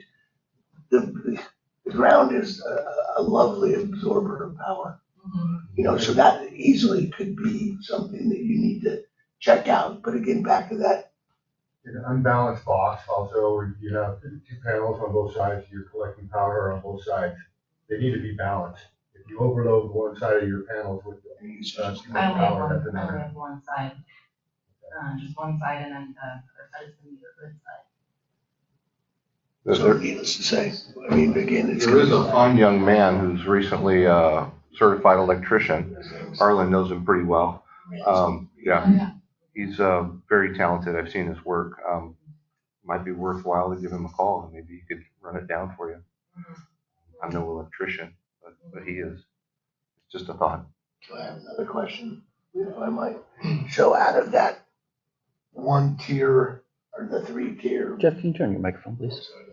Out of the 3-tier that you've been affected by. Right. How much of that has been your bill, if you know? Oh, I think 90%. I think on that third So the majority of the time you're Yeah. hitting that 3rd tier. Yeah. Okay. I think that's something we need to entertain in the near future. We need to, Right, no, I'm not- we got to do something about that 3rd tier. It's not doing what it was intended for originally. And once again, to encourage people with electric cars, I mean, you're just going to punish them with that 3rd tier. So it's something we have to take action on here relatively quickly. Yeah. Should we request that as something to come up next time? Yeah. As a discussion item? Yeah. I've already started a discussion item for next month on Yeah. the electric rates, ordinance 7. Perfect. In the meantime, Just a quick clarification on that 3rd tier. If you're at about $500 a month, but if you go $100 more into that range, it's actually $500 more bucks because it's 5 times the rate. So at my bill, I'm looking at it, like about $580. If I burn 20% more power, I'm paying 100% more on my bill. That's what the problem is. It's not.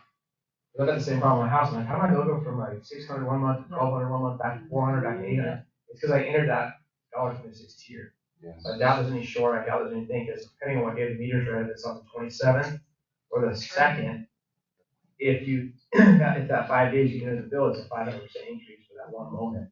I had the same problem. I was driving myself insane. Like, why is my bill going from 300 to 800, 200 to 900 to 300 to 1200? So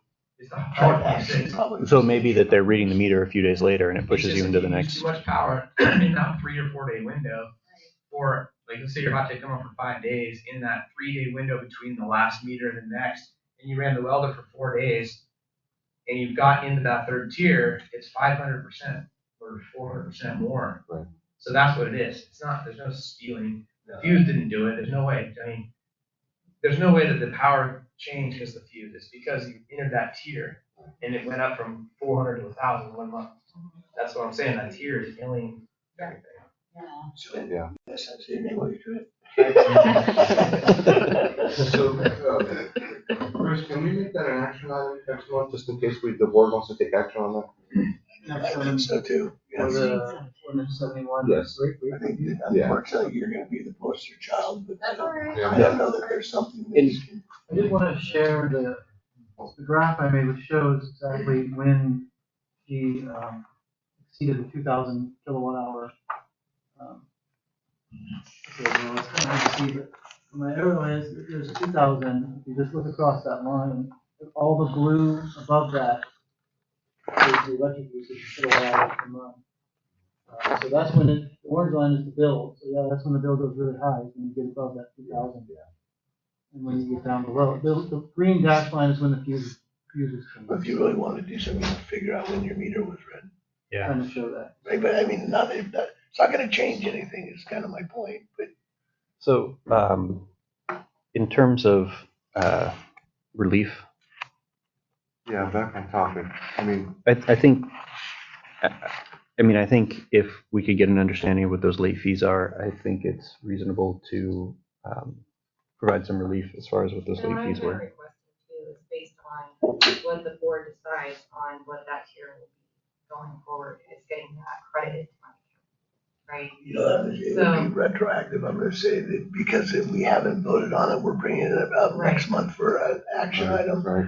That's not gonna apply, but I think what Wes is stating is that if we can offer relief, it's gonna be more on the late fees, if I'm understanding you correctly. That's my suggestion. Because I'm gonna say, we're not gonna set a precedent, right? So we need to work within our parameters, and basically, the usage was there. Whether it was back to a greenhouse or old greenhouse or the meter reading coming at the wrong time, I think that the discussion has brought forth why we really need to deal with this 3-tier, right? But at the end of the day, our hands are strung in certain ways, and we're not gonna set precedents, because there's other people that have been charged over that they feel that they were not adequately charging back to that power usage. So I'm gonna have to agree with what Wes's approach would be. Yeah, I mean, otherwise Trent would bankrupt us. Yeah,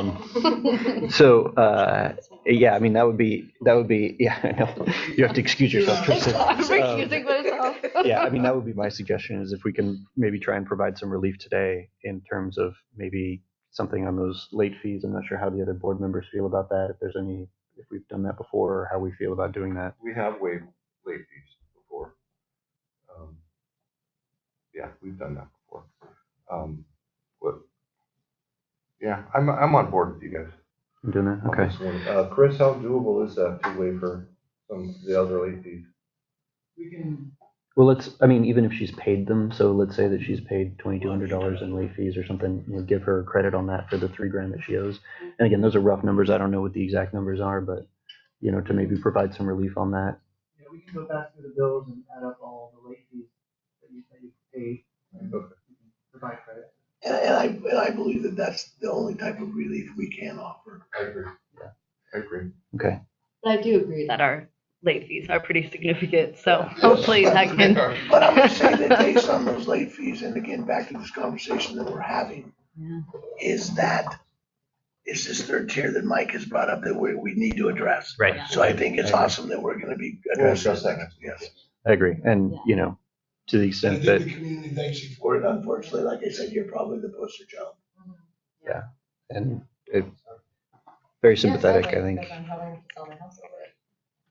Yeah. Okay, so since you're the master of. Okay.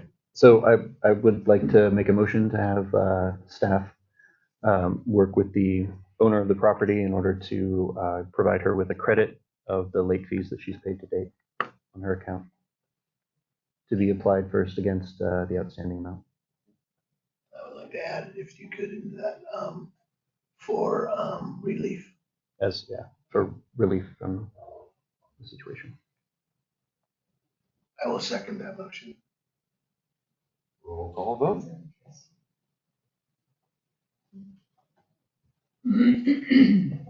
Mike Flory, Aye. Tristan Sanders, Aye.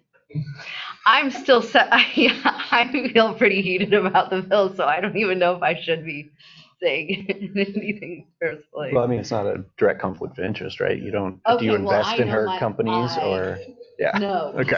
So then I'm we're all just right. like, Yeah. very I mean, you can frozen. feel passionate about an issue. I mean, Okay. that's important, right? That's Really? our, Yeah. yes, you can. It affects me personally. Yeah, yeah. I mean, that's our point, right? I think it's ridiculous too. That's why I'm suggesting the relief that I know we can grant. Thank you. Yes, I. Trustee Machine? Absent. Wes Gronheim? Aye. Jeff Hogarth? Aye. Motion carries. All right. Any unfinished business? Where are we at here? Any unfinished business? Anybody? No? I wouldn't mind a discussion item on, airport fees, landing overnight fees, and installation of a donation box. That would be through the Parks and Recs committee, wouldn't it? No, it may be, but it's something that we can address and I take think the art Parks and forward. Recs. You know, we have it on the agenda. Yeah, Okay. we were talking about that, so. Okay. Nice. Well, 'cause I talked with Jerry Jackson. So you should come on credit. I talked with Jerry Jackson about it, so. On the other side of the table. Yeah. All right.